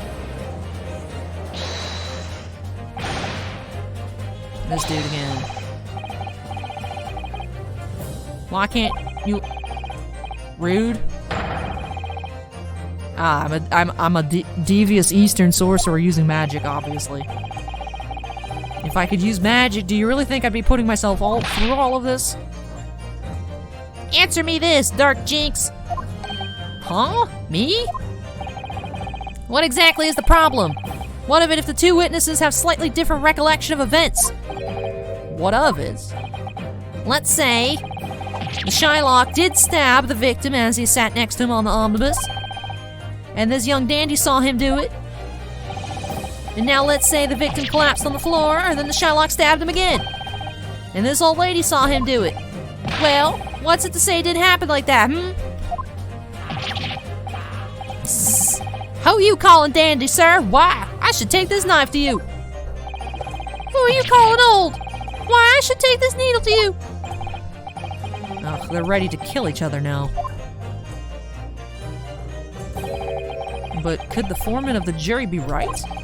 Did the 2 witnesses see 2 different moments of the same crime? No, it's not possible, because he only has 1 stab wound. Unfortunately, Mr. Foreman. What is it, you Dark Jinx? Come on, come out with it. What you're suggesting is impossible. It's out of the question. What are you talking about, man? How can you possibly say that? You do realize that I'm only doing my job. As a foreman of the jury, I have a responsibility to steer everyone in the right direction. So where's your evidence, man? That's what we want to see. I said the 2 witnesses saw 2 different moments of the same crime. If you say that's out of the question, show me some proof. Looks like the only way I'm going to convince him is to present him with something he can't dismiss. Some irrefutable hard evidence. As you wish. What? I'll give you the proof. It's out of the question that the 2 witnesses saw 2 different moments of the same crime, as proven by... Yeah, single stab wound. Take that! This is the victim's autopsy report. According to what's written here, Mr. Mason was stabbed in the abdomen only once. Yeah, only once. It's quite simple. The victim was stabbed precisely 1 time. which means these witnesses can't possibly have seen it happen 2 different times. Knife boy. All right, I concede defeat.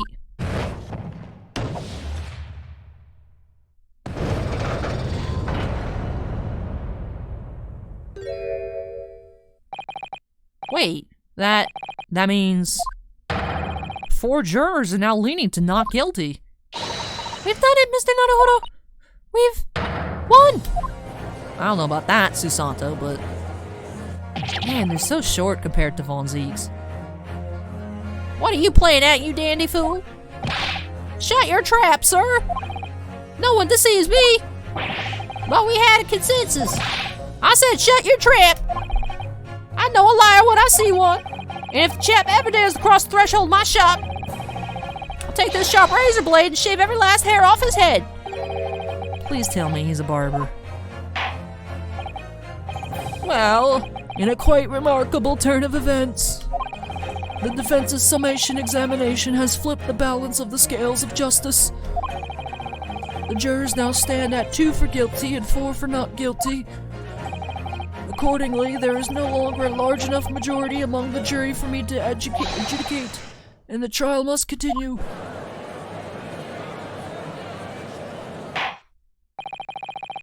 I hereby ask the defense, prosecution, and witnesses to return to their places, and I call upon all of you to continue the pursuit of the truth.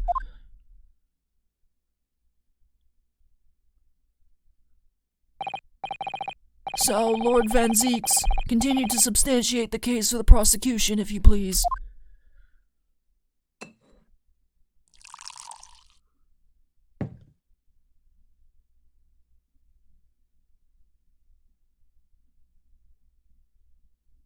That's a big cup. Are you gonna say anything? Oh. Goodbye, cup.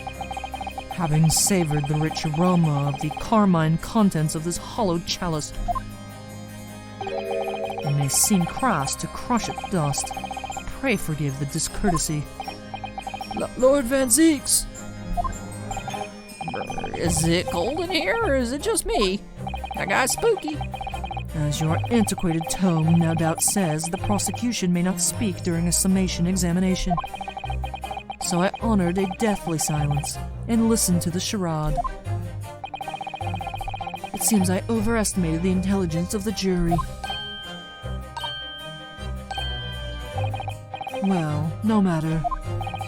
There is nothing so hard to prove as a self-evident truth, it would seem. No. Why else would we grace the courtroom with our presence after all? So, let us proceed to the next round of battle. Ooh. Bring forth the witnesses once more. Why is he stripping? I'm not complaining, but...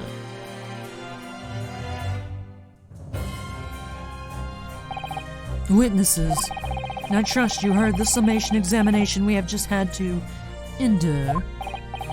Oh yes, sir, that I did, sir. Of course I heard it. Oh yes, I heard it.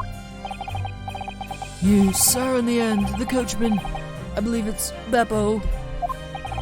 Yes, sir, my lord, sir. If it transpires that you in your previous testimony, you are attempting to veil the presence of a 5th passenger on your omnibus, you will be found guilty of perjury.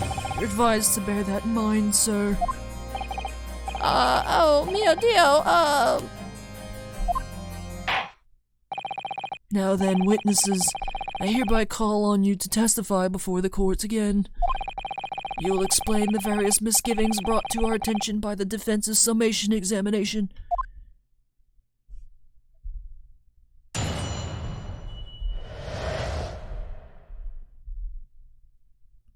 Alright, various misgivings. I only carried 4 passengers that night, I swear it, but, Well, I for one was told I had to pay 5 pence for the bus. He fiddled us on the fare, he did. And then I saw how much that blood-curdling sight as well. It's all too much. I tell you, I saw McGilded stabbing that man. Everything I said before stands. Oh, yeah, yes, he stabbed him. Yes, he did. I think so, yes. Counsel, make sense of this for me, please. The phantom fifth passenger conjured into existence by my learned Eastern friend never existed. The confusion has arisen from the coachman's sly little cousinage. Beppo stealing. Beppo, explain yourself. I'm terribly sorry, Guildmaster. The guild's fare is 4 pence across the board. You know that. Am I to understand that you've been overcharging our passengers by a penny a fare? It's so cold, and the last run of the day is always half empty. You have been dishonest, coachman. I'm sorry. You're a disgrace, Beppo. A disgrace. And your selfish actions have brought dishonor on the entire guild. If I may, sir, I had to pay 10 pence on the bus just last week. What? 4 passengers at 5 pence each is, yes, 20 pence. I've done the arithmetic 10 times already, but I just can't make the result come out differently. No, that figures.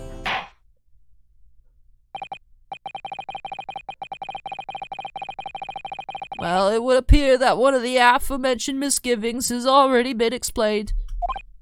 So, counsel for the defense, your cross-examination, if you please.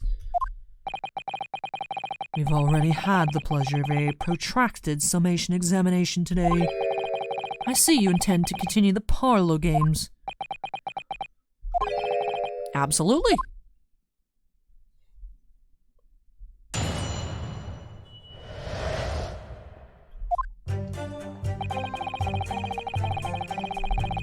Alright, carried 4 passengers, but...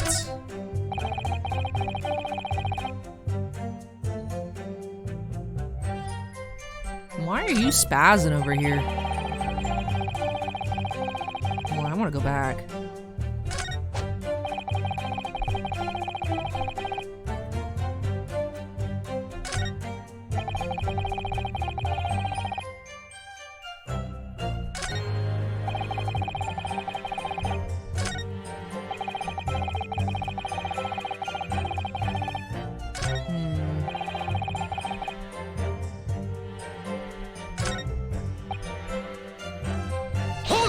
Press this.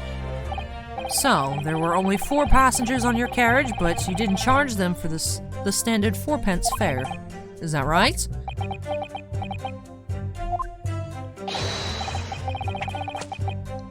It's impossible to make the last run of the day pay. Let's see.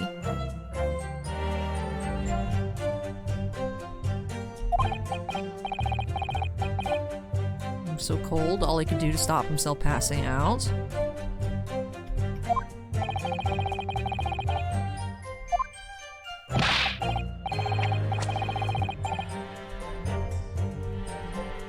Alright.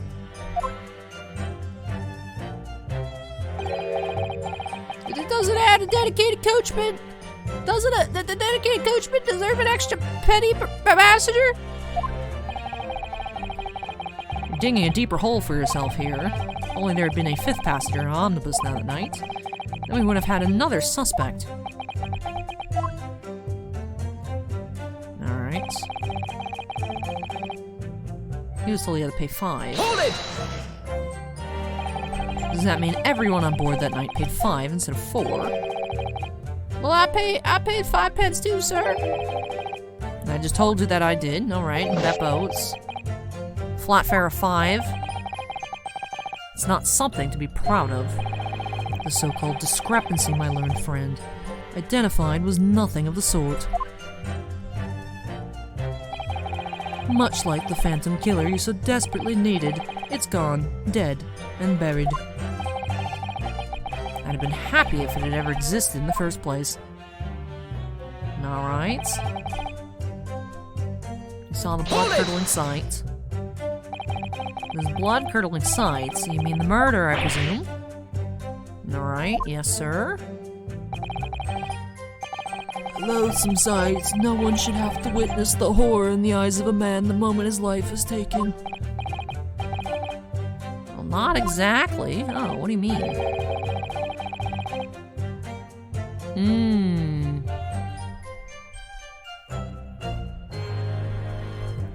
You didn't see the exact moments. Good gracious, really? We have another witness who did, however. The banker has already testified to it. But Mr. First didn't actually see the point at which the victim was killed. That may turn out to be very significant.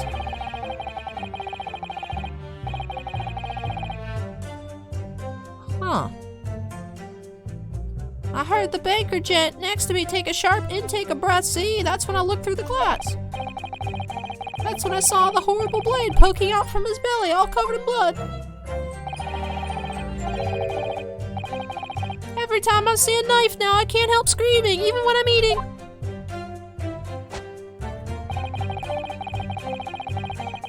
Alright. Hold it!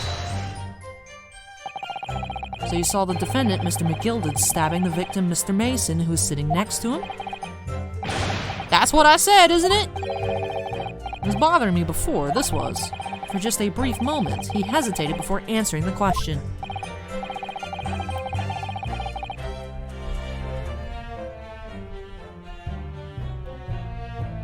There's only 2 of them inside the carriage, that's true.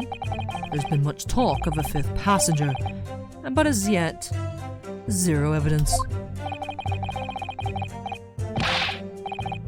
Alright.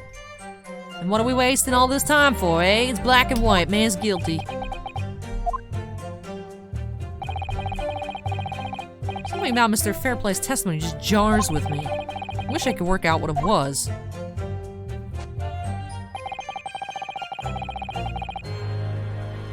Stabbed him. Let's press this.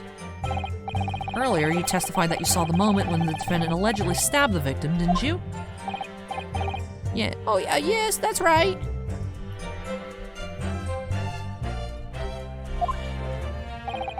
You said that the victim was on the floor and described the assailant holding the knife in an ice pick grip.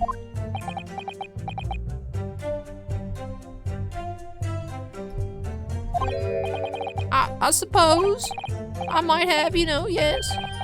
Put the cart before the horse, maybe. What's this? Well, I'm quite sure about most of it. I was driving the horses when I heard a scream from the seats on the roof deck.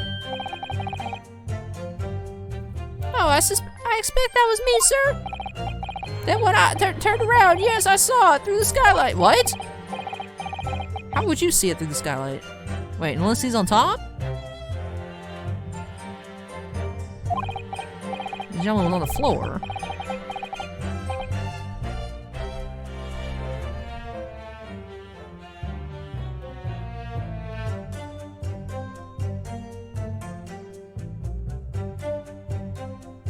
Huh. Fellow holding the handle was the famous man, yes. So in short, you didn't see the moment when the victim was actually stabbed at all. I really thought that I did, but when I go over it again in my head, no, I suppose I didn't actually see the precise moment of the stabbing, did I? Truth! Oh. Excuse You me. got something to say? You have something to say about that, Mr. Fairplay? Now you listen to me. I know what you're thinking. He didn't really see the exact moment the fellow was stabbed. What are the chances of that? Eh? Are you asking me or telling me? He's getting flustered. I might be able to extract some new information from him if I answer him cleverly. Could he have just happened to see the exact moment the crime was committed?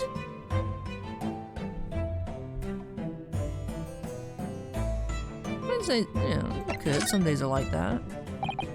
Well, I suppose some days are like that. Sooner or later, you'll see something you wish you hadn't. If you're always peeping through a skylight on top of an omnibus. Peeping? I'm a respectable city banker, I'll have you know. And I know what I saw. I remember it as clear as a Ballarat day. It was a grim scene, I don't mind telling you. Thank you, Mr. Fairplay. Oh, excuse me if I was getting a little hot under the collar there, my lord.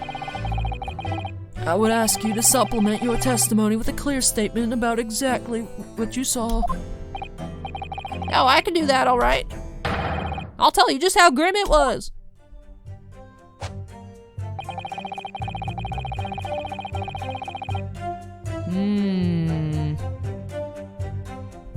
You think I'd forget the sight of those blood-soaked hands after that butcher stabbed the man? Not long ago, this trial very nearly came to an end. Somehow, we've managed to keep our chances alive here. Can't waste this cross-examination. I have to use it to bring some new facts to light. If you're not careful when you press these witnesses, the danger is that the jury will end up believing something unhelpful as they did before. Maybe, but we can't let the fear of that happening stop us from uncovering important new information. Yes, you're so right. I need to pay careful attention here. I don't want to miss even a flicker of a reaction among these witnesses. Remember, if you happen to spot one of the witnesses reacting in a strange way, don't hesitate to pursue them as to the reason. Alright, let's go back to the new last statement.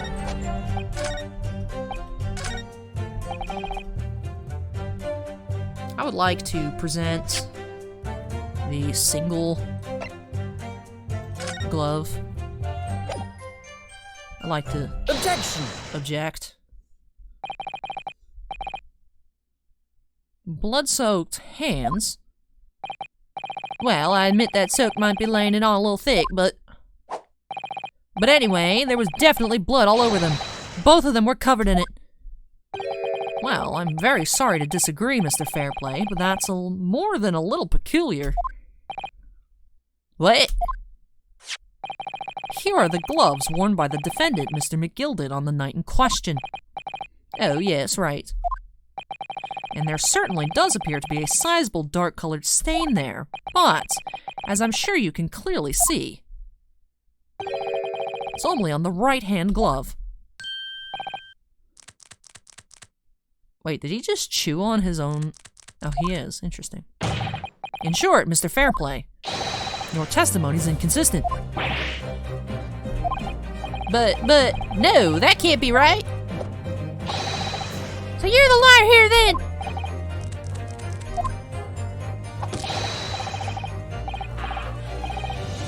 He said it was both hands.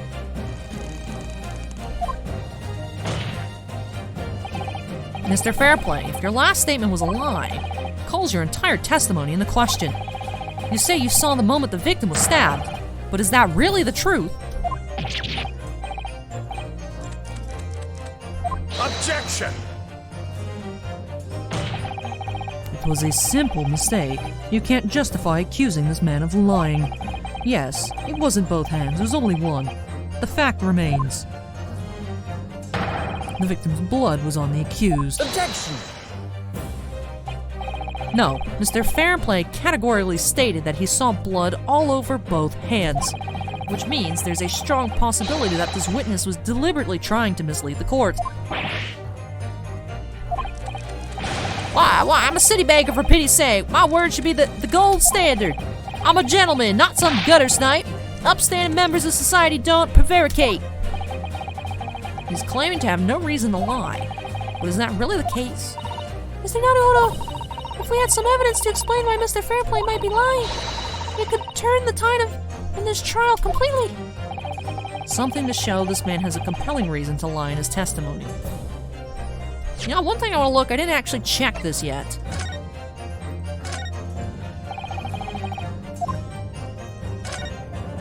I want to see if Mr. Fairplay is also in the book. This portfolio must contain all sorts of secrets of London's gentry. Oh dear, do you really think we ought to look inside? Well, it's not as though we know of any London's gentry personally, anyway. Apart from our great detective friend, perhaps. Actually, I wonder. I assure you we will not find Mr. Sholmes' name inside. Well, let's see what we find.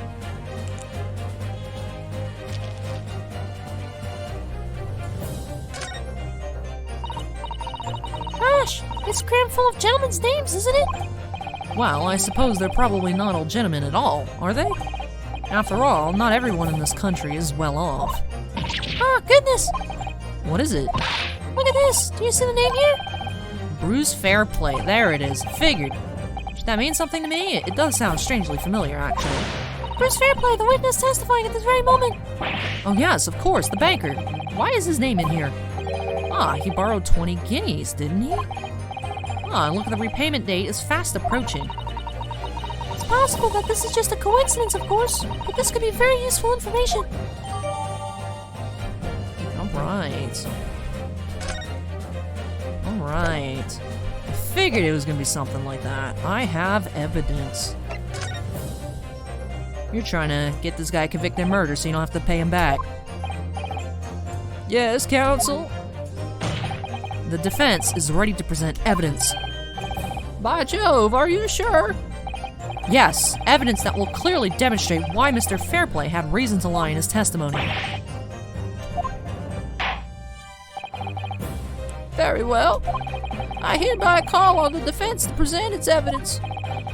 The evidence that demonstrates a motive for the witness's alleged deception of the court. Take that! It's a list of the debtors who owe money to Mr. McGilded.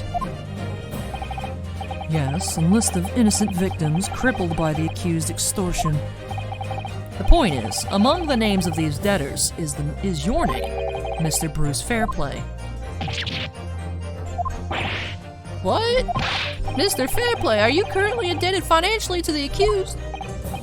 No, well, it's barely worthy of being called a debt. According to this ledger, you owe 20 guineas. Not an inconsiderable sum of money, wouldn't you say? That's a lot of money. Well, what of it? Let's suppose Mr. McGilded were to be found guilty of murder. What would become of your debt in that case? Those documents state that the loan agreement is forged between two individual parties. Therefore, were the creditor, the defendant here, to be sentenced to a capital punishment, all outstanding debts which were owed him would be annulled. They would cease to exist. Cease to exist? Mr. Fairplay, is it not the case that you claimed in your testimony to have seen something you never in fact saw, in a devious attempt to annul your debt of 20 guineas to the defendant?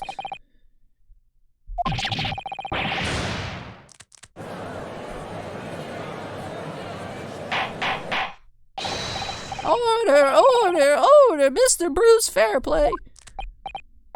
Yes, my lord. Let me ask you again, and be aware that your answer may have most serious implications upon your future, sir. Did you, or did you not, see the precise moment in time at which the defendant is alleged to have thrust a knife into the victim? This man didn't see anything. He didn't see nothing.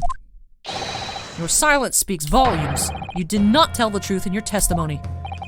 Alright, now let's not make a melodrama out of this. Perhaps I did overstate the truth a pinch. A pinch. But it makes no difference. I definitely remember seeing blood on McGilded's hands, both of them. Objection! And yet, only one of the defendant's gloves, which we have here as evidence, is stained. So you keep saying? This guy seems confused. I wonder if I might be allowed to speak, sir? Go ahead, Mr. First. Well, the thing is, I think I remember seeing it myself as it happens. Seeing what? The blood, sir, on the assailant's hands. I think, yes. I'm almost sure that it was on both his hands, not just one. What? What?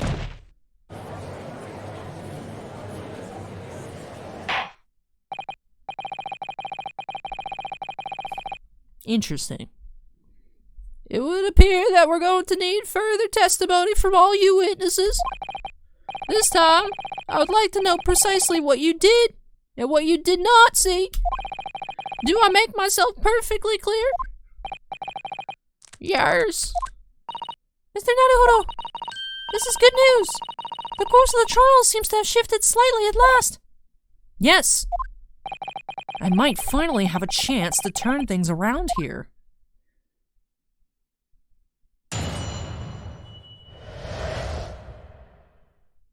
What the witnesses really saw.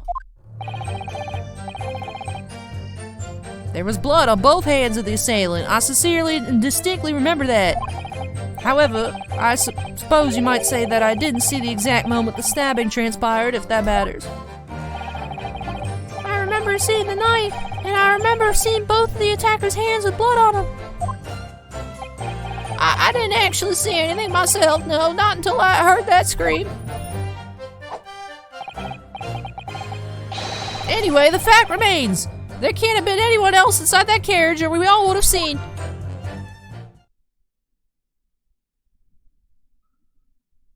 Interesting.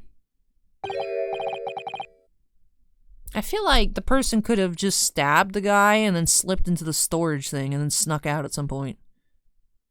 I don't know. Well, lo and behold. In truth of fact, not one of you was witnesses to the crucial moment the crime was perpetrated. I apologize, my lord, but honestly, there was no one else inside that carriage, and the man's hands were covered in blood. That much incriminating evidence is tantamount to saying we saw the man do it. Yeah, but it's not his hands that were covered in blood, so it's a different person's hands. The question is, how did they get in and how did they get out? Otherwise, I'm not sure what's going on here. That's really not what testimony is about. Let us examine the interior of the omnibus once more. The victim's fresh blood is clearly visible on the seat, corroborating the witnesses' accounts. In other words, there is no substantial nor significant change in the facts of this case.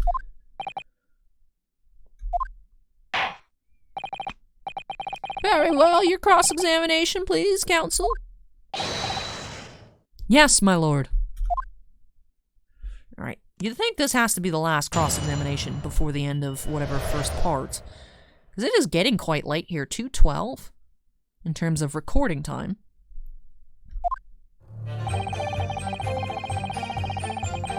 Alright, this person distinctly remembers blood on both hands. No, the evidence tells us otherwise. We have the gloves the defendant was wearing on the night in question in the court record. I'm well aware of that, but nevertheless. I know what I saw, and I stand by it. Man had blood on both his hands. His defiance, even in the face of hard evidence. He's steadfastly refusing to admit he might be mistaken about what he saw, but why? The reasoning is dire. One hand or two, the salient point remains unchanged. Minutes after the grim crime, the victim's blood dripped guiltily from the accused's fingers.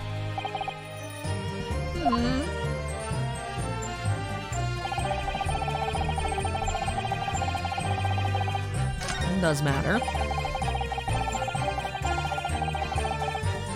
Alright, this person remembers seeing the knife. You definitely saw that too, blood on both hands.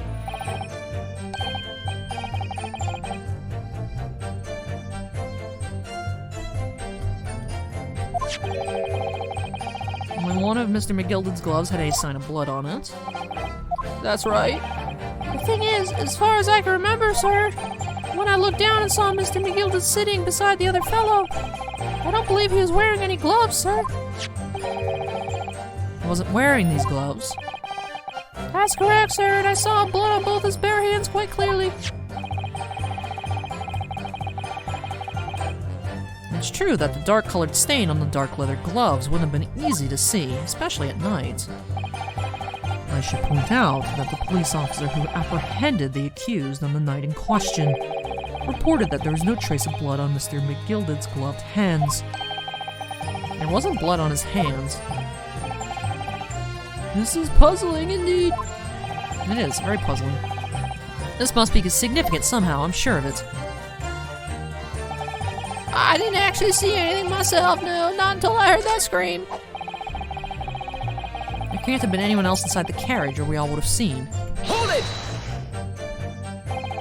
And everything you saw of the incident was through the skylight on the roof of the omnibus. That's right, it was fiercely cold that night, but the glass wasn't frosted over. Oh yes, I remember I was shivering. Yeah, why are you guys on the roof in the first place? Well, I don't know about this young fellow, but I couldn't enter the cabin. No, why not? It was locked from the inside. Tried knocking, but no one opened the door. It was locked. Huh. It's a public bus service, for pity's sake. That's not what I call fair play.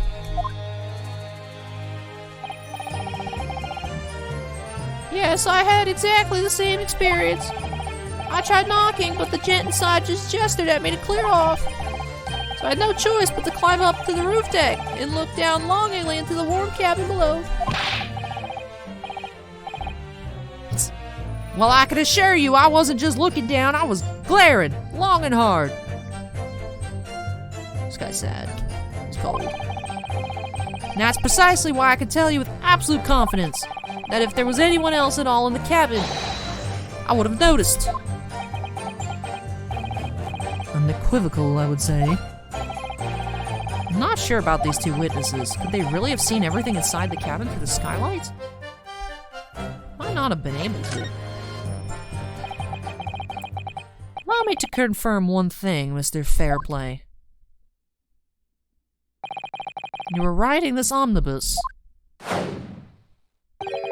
and witnessed the events in the cabin through the skylight in the floor of the upper deck. Is that right? That's right, yes. In that case, there's a portion of the cabin interior that would have been out of sight from you. By golly, really? Obviously, at this stage, we can't say for sure. But the possibility cannot be denied that at the time of the incident, there could have been another passenger in the enclosed cabin of the omnibus. Objection! Enough hypothetical meandering, my Nipponese friend. The prosecution demands that you substantiate your claims. After all, the scene of the crime is here, in the flesh. Very well, I will uphold the prosecution's demand. You will identify the area on this cross-sectional plan of the omnibus. Right? Could have been someone sitting right here. Where exactly in the omnibus are you suggesting that the extra potential passenger could have been situated? Right here, right? Take that! They'd be looking this way. Both rows of seats on the roof face in the direction of travel, whereas the seats in the enclosed cabin face each other, which means the visible part of the cabin, which passengers on the roof deck can see through the skylight, is as I've drawn here. Yeah, you can only view the backwards facing seat. That's right, my lord. As you can see, the seat opposite, the one on which the victim and his attacker were sitting, is obscured from view. In other words, if someone had been sitting on that seat, it's quite possible that these witnesses would have been completely unaware of it.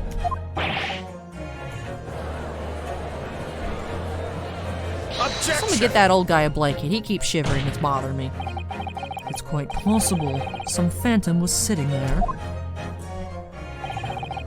You Nipponese have a forbidding habit of obscuring truth with ambiguity. I concur with the prosecution's rejoinder. In a British court of law, evidence is paramount. I cannot entertain this conjecture, counsel. That is, unless you're able to put a name to this mysterious passenger to whom you allude. Can you, Mr. Naruhodo? I don't think we can name somebody. I honestly don't know. Who could it have been? Who could have been in the other seat, which was out of sight from the witnesses on the roof deck?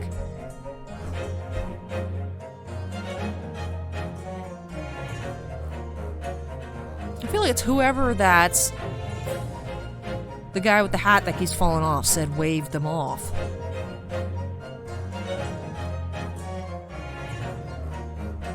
Let's check the court record. Do we have people?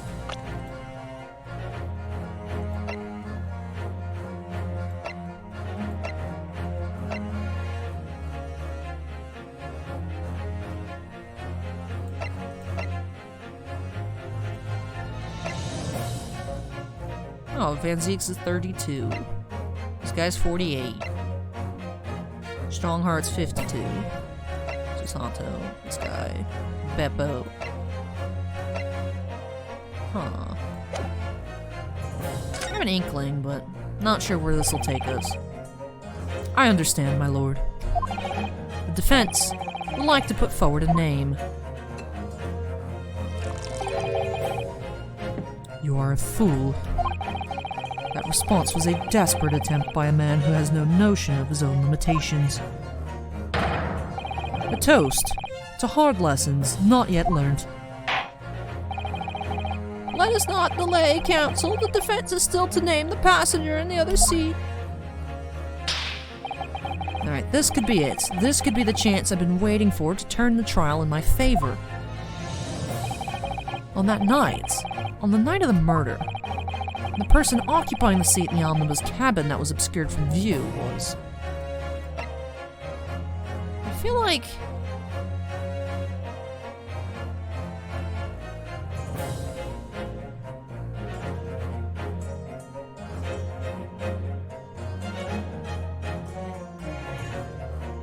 Why would they sit next to each other?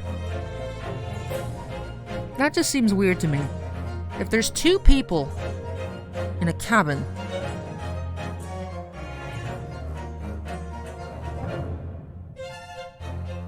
if you have two people, why would you guys sit next to each other instead of sitting across from each other? Take that!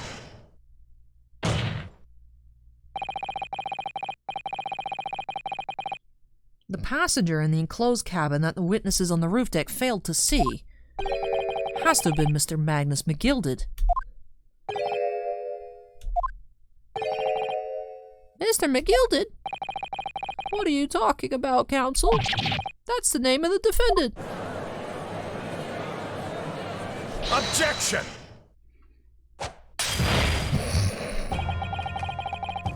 If I desecrate this chamber by smashing my hollowed chalice, do forgive the discourtesy. Lord Van Zeeks! People talk of those tiny island nations in the Far East as having a learning and culture of their own, but I see they use the terms ill-advisedly. What are you trying to say? Let me explain in terms that even a student of an artless backwater such as yourself might understand. When the bloody scene unfolded, the victim and his assailant were sitting side by side. Multiple witnesses have attested to the fact. It is the very premise on which this case is built. That's why we're tearing it down, vampire. Old man, ancient vampire. But that premise may be wrong. What? If the victim really was sitting beside Mr. McGilded, it creates an inconsistency that can't be reconciled in any way. What inconsistency, counsel? Blood on the hands. The defendant's gloves, my lord. Both witnesses made the same testimony. They claim that there was blood on both hands of the person sitting next to the victim. Objection! Yet we know the truth to be otherwise. Only one glove bears the gory remains. Objection! I'm gonna eject back, bro. The point is, even in the face of this irrefutable evidence, both witnesses have maintained their stance. Yes, their testimony remains unchanged. Exactly, they both adamantly swear that they clearly remember seeing blood on both hands of the assailant. In short, their memory of events is correct, and their testimony reveals the truth. It was somebody else sitting beside the victim that night, a third party we have yet to identify. And the victim's blood was on the passenger's hands, both of them. Objection! And who was this third party? Obviously, the true culprit. Huh. The judge has a headpiece. I was thinking he did, because it looked like earlier he adjusted it, but I don't remember seeing it pop off. That's cool. Extraordinary.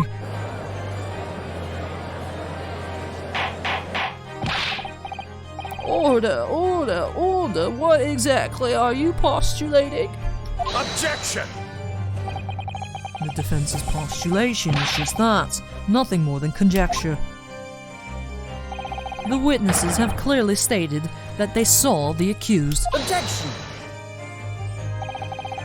But when elaborating on his testimony, Mr. Fairplay said the two of them were wearing hats and I couldn't exactly make out their faces. Yes. The tops of their heads were obscured by the roof. I could see the rest of them, though. Yes, that's right. Both gents were most certainly hatted. Hatters do tend to notice such things, sir. In what particular styles of hat did the two gentlemen sport, Mr. First?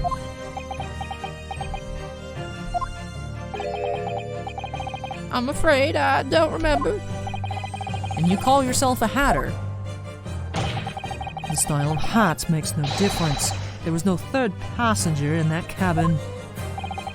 How can you be sure? Because if there had been, the accused, Mr. McGilded, would undoubtedly have offered to depose the fact. Unless, that is, you're proposing an even more preposterous explanation. That the accused failed to even notice the presence of the true culprits in the very cabin in which he traveled. Ah. The dude was passed out, man. He got lulled to sleep by the nice cabin. He's right. If there was another person traveling in the enclosed cabin of the omnibus, it's inconceivable that Mr. McGilded would have been unaware of it. Order. There was clearly a simple solution to this problem. Bring the accused, Mr. McGilded, to the stand. Well, what say you, counsel? The prosecution objects, my lord. On what grounds? As a suspect, he will have already made a full statement to the police. But what if there's some reason why he's unable to speak freely? Magnus McGilded is no uneducated ruffian. If it indeed turns out that the man has been withholding information, you can be sure it will have been a most deliberate act. Counsel for the defense, what is your opinion? My lord, should we ask Mr. McGilded to testify or not? Let's talk to him. I'm assuming in part 2. Yes, we need to hear what he has to say in order to find out the truth. The defense would like to call Mr. McGilded to the stand. In that case, I would like to hear the opinion of the jury. Ah, yes, sir. I need a little time to consider this. If you ask me, I think we should hear what Mr. McGilded has to say. Knife Boy says, "Get the man out of here, I say!" It would be utterly illogical not to hear his testimony. When something needs doing, get it done. That's how I run things at the guild. Hearing what the patron of my favorite little park has to say? Oh yes, that would be lovely. Yes, the jury says the man must be heard. I just want to quit the jury voices, you guys. I feel like I keep messing them up so badly, I'd rather just read them in regular alley voice. Very well, the court will hear the defendant's testimony. Bailiff, show the defendant to the stand at once.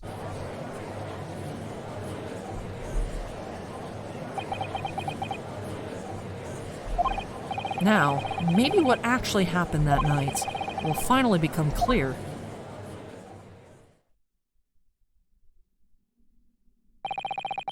Let proceedings be resumed. Mr. McGilded, have you been listening to the discourse of the day? To be sure I have, my lord. There are now 2 matters on which the court desires to hear from you. The first is whether or not there was a third party with you in the omnibus cabin as proposed by the defense. And the second is that if such person was indeed present, why did you conceal the fact from police? Yeah, no, 'tis not my nature to hide anything at all. Just answer the questions, please. The truth of the matter is, I've been desperate about this all along. Do I tell yous all or keep me mouth shut? Tell us what, Mr. McGilded? The fine fellow representing me is absolutely right. In the carriage on the night with myself and the other man, there was another passenger. It's true. Hey, and 'twas me who helped the little urchin get away after it all happened. You... What?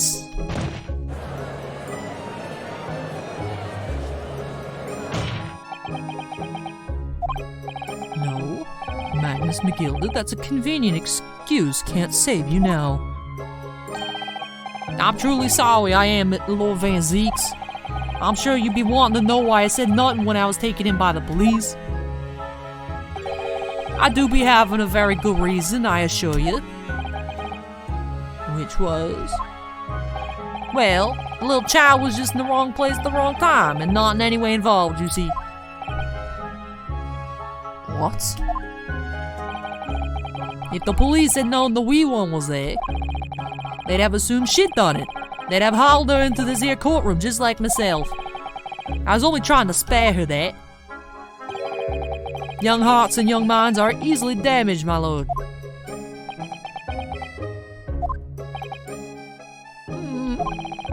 And who is this young child of whom you speak? Is that lady right up there in the jury? No, I have no idea. Nah, I don't know. You don't know? Aye, well, the wee thing just happened to be in the carriage that night. I never saw her before, since. Objection! You have absolutely no reason to believe this man. The prosecution calls for the witness's statements to be disregarded by the court. You know, I wouldn't be surprised if the urchin isn't here in this courtroom as we speak, listening to the proceedings. What?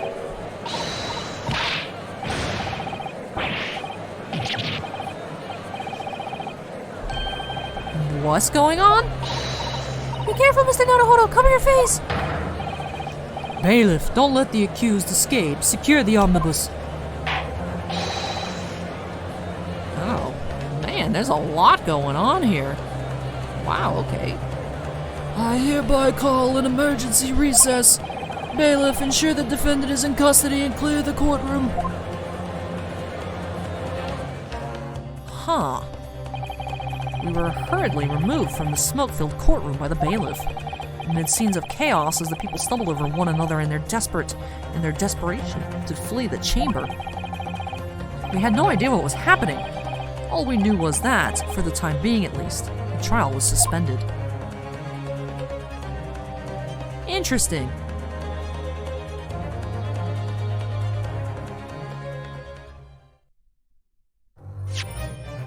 I don't think Mr. McGilded's all that innocent, but I don't think he killed him either. He seems to know a bit about this child, even though he claims not to know who she is. Very curious. Let's go ahead and save the game here. This was a super long episode. Let's overwrite. So this was at investigation part... Trial part 3. Interesting.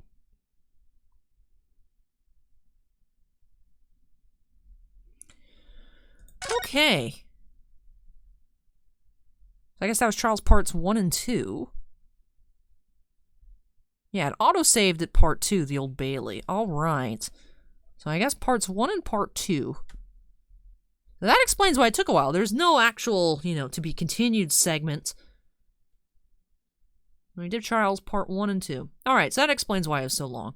But definitely I have a lot of questions here. I don't know if I believe Mr. McGilded. He seems like a guy who just has a little too much money and doesn't know what to do with himself. But I don't think he killed the brick guy. Because what's the point of killing someone who owes you money? You know what I mean? Like, you don't get anything out of that. And although he seems like kind of a douche, he also seems to do a lot for London. So I don't know. I'm not sure about him. I'm curious to learn about this person, though. I do feel like it's possible there is someone hiding in the undercarriage. Perhaps if it was like maybe the child and somebody else, and maybe the child actually isn't a child. It's just another person who happens to be short. I have no idea. Very curious to see what's going on here. I really have no solution in mind for what's going on. So we'll just have to go ahead and find out next time. Although I do apologize for the bad narration I feel in this episode. Definitely with the 6 different jury members, and then having the 3 people on the stand, and having to come up with for Von Zieks, and then also having to do the judge. Definitely throwing a lot of stuff out there, and I don't think a lot of it stuck. I think I am finding a way into the Von Zieks voice that I'm actually starting to enjoy a lot. But the rest of it, let me know if you guys think I could just go ahead and drop the jury voices. I feel like that would help a bit, not having to worry about the jury voices. I don't think I can sustain Susato, Ryunosuke, Zieks, Judge, 3 defendants, and then, so that brings it to 7, plus the 6 jury to 13, and 14 for the judge. I can't keep up with 14 voices at once, and I feel like they all start blending together. But I definitely had a lot of fun here in this episode. I was definitely frustrated towards the start, though, before we got to that summation examination. Definitely frustrated with those people just wanting to jump on into it, but that's definitely a way to really put the pressure on. I was actually very concerned. I was like, because they said pressing is making them change their minds, and it's like, oh no, am I actually throwing the game by just trying to do what I normally love doing? And I like that that was a challenge brought. Definitely frustrating at first, but I do appreciate bringing something new to Ace Attorney. Not being able to press. Usually you just press to your heart's content, and like, that's good. And then sometimes you got to be careful if you're picking the wrong options and you take penalties, but just pressing in general is usually fine. So, curious how that's going to play out in the other cases here as well. But definitely enjoyed this episode, so I hope you did as well. If you did, don't forget to go ahead and hit that like button. Comments from me, leave those down below. What do you think's up with the guy with the Boston, New York, New Jersey accent? What's up with the small kid? Von Zieks has been offensive so far, but I haven't really seen anything aside from him saying, oh, you're backwater country. Anything too out of the realm. I feel like that lady from the tutorial case is much worse in terms of her attitude towards the Japanese. So curious to see what goes on with him. Maybe I'm being blinded by his very handsome sprites. I don't know. Roast me in the comments. Do as you please down below. And of course, if you're not yet part of the Allie's Treasure Show family, I'd love to have you join me. Make sure you go ahead and hit that subscribe button. Now, also, I am considering just having a rest day tomorrow, especially because this episode is quite long. Go ahead and let me know in the comments down below your thoughts on that as well. And if I do choose to just have a rest day on Sunday, we'll let you all know in the community tab. But that does it here for this episode. Now, of course, before I get on out of here, do, of course, have to give a big shout out to all my patrons over on Patreon. Thank you so much, you all, for your above and beyond continued support. Really, truly do appreciate it. We do have 4 Ultimate Excavators, Jack Perez, Keith Muna, Mako, and Stephen Olivo. And then we do have 3 Gemstone Miners, Andin, Mark Mardini, and Stephen Bly, and 1 Crystal Collector of John Michek. But thank you so much to all of my patrons. As I mentioned, really appreciate the support from each and every one of you. Whether you're on a tier in which I say your name at the end of every video or not, still truly do appreciate it. But that is all for me here today. Hope you enjoyed this episode number 7. And I'm curious how long this trial is going to last, because we just zoomed through, I guess, parts 1 and part 2. Didn't expect it, but I guess an almost 3-hour episode, it does make sense. So we'll see. Episode 3 here in-game might only be 2 episodes. We'll have to see how that goes next time. But thank you so much for watching, everybody. Take care, stay safe, and hope you'll join me next time here as we solve some more mysteries here on Allie's Treasure Trove. Take care, everybody, and have a great one. Bye.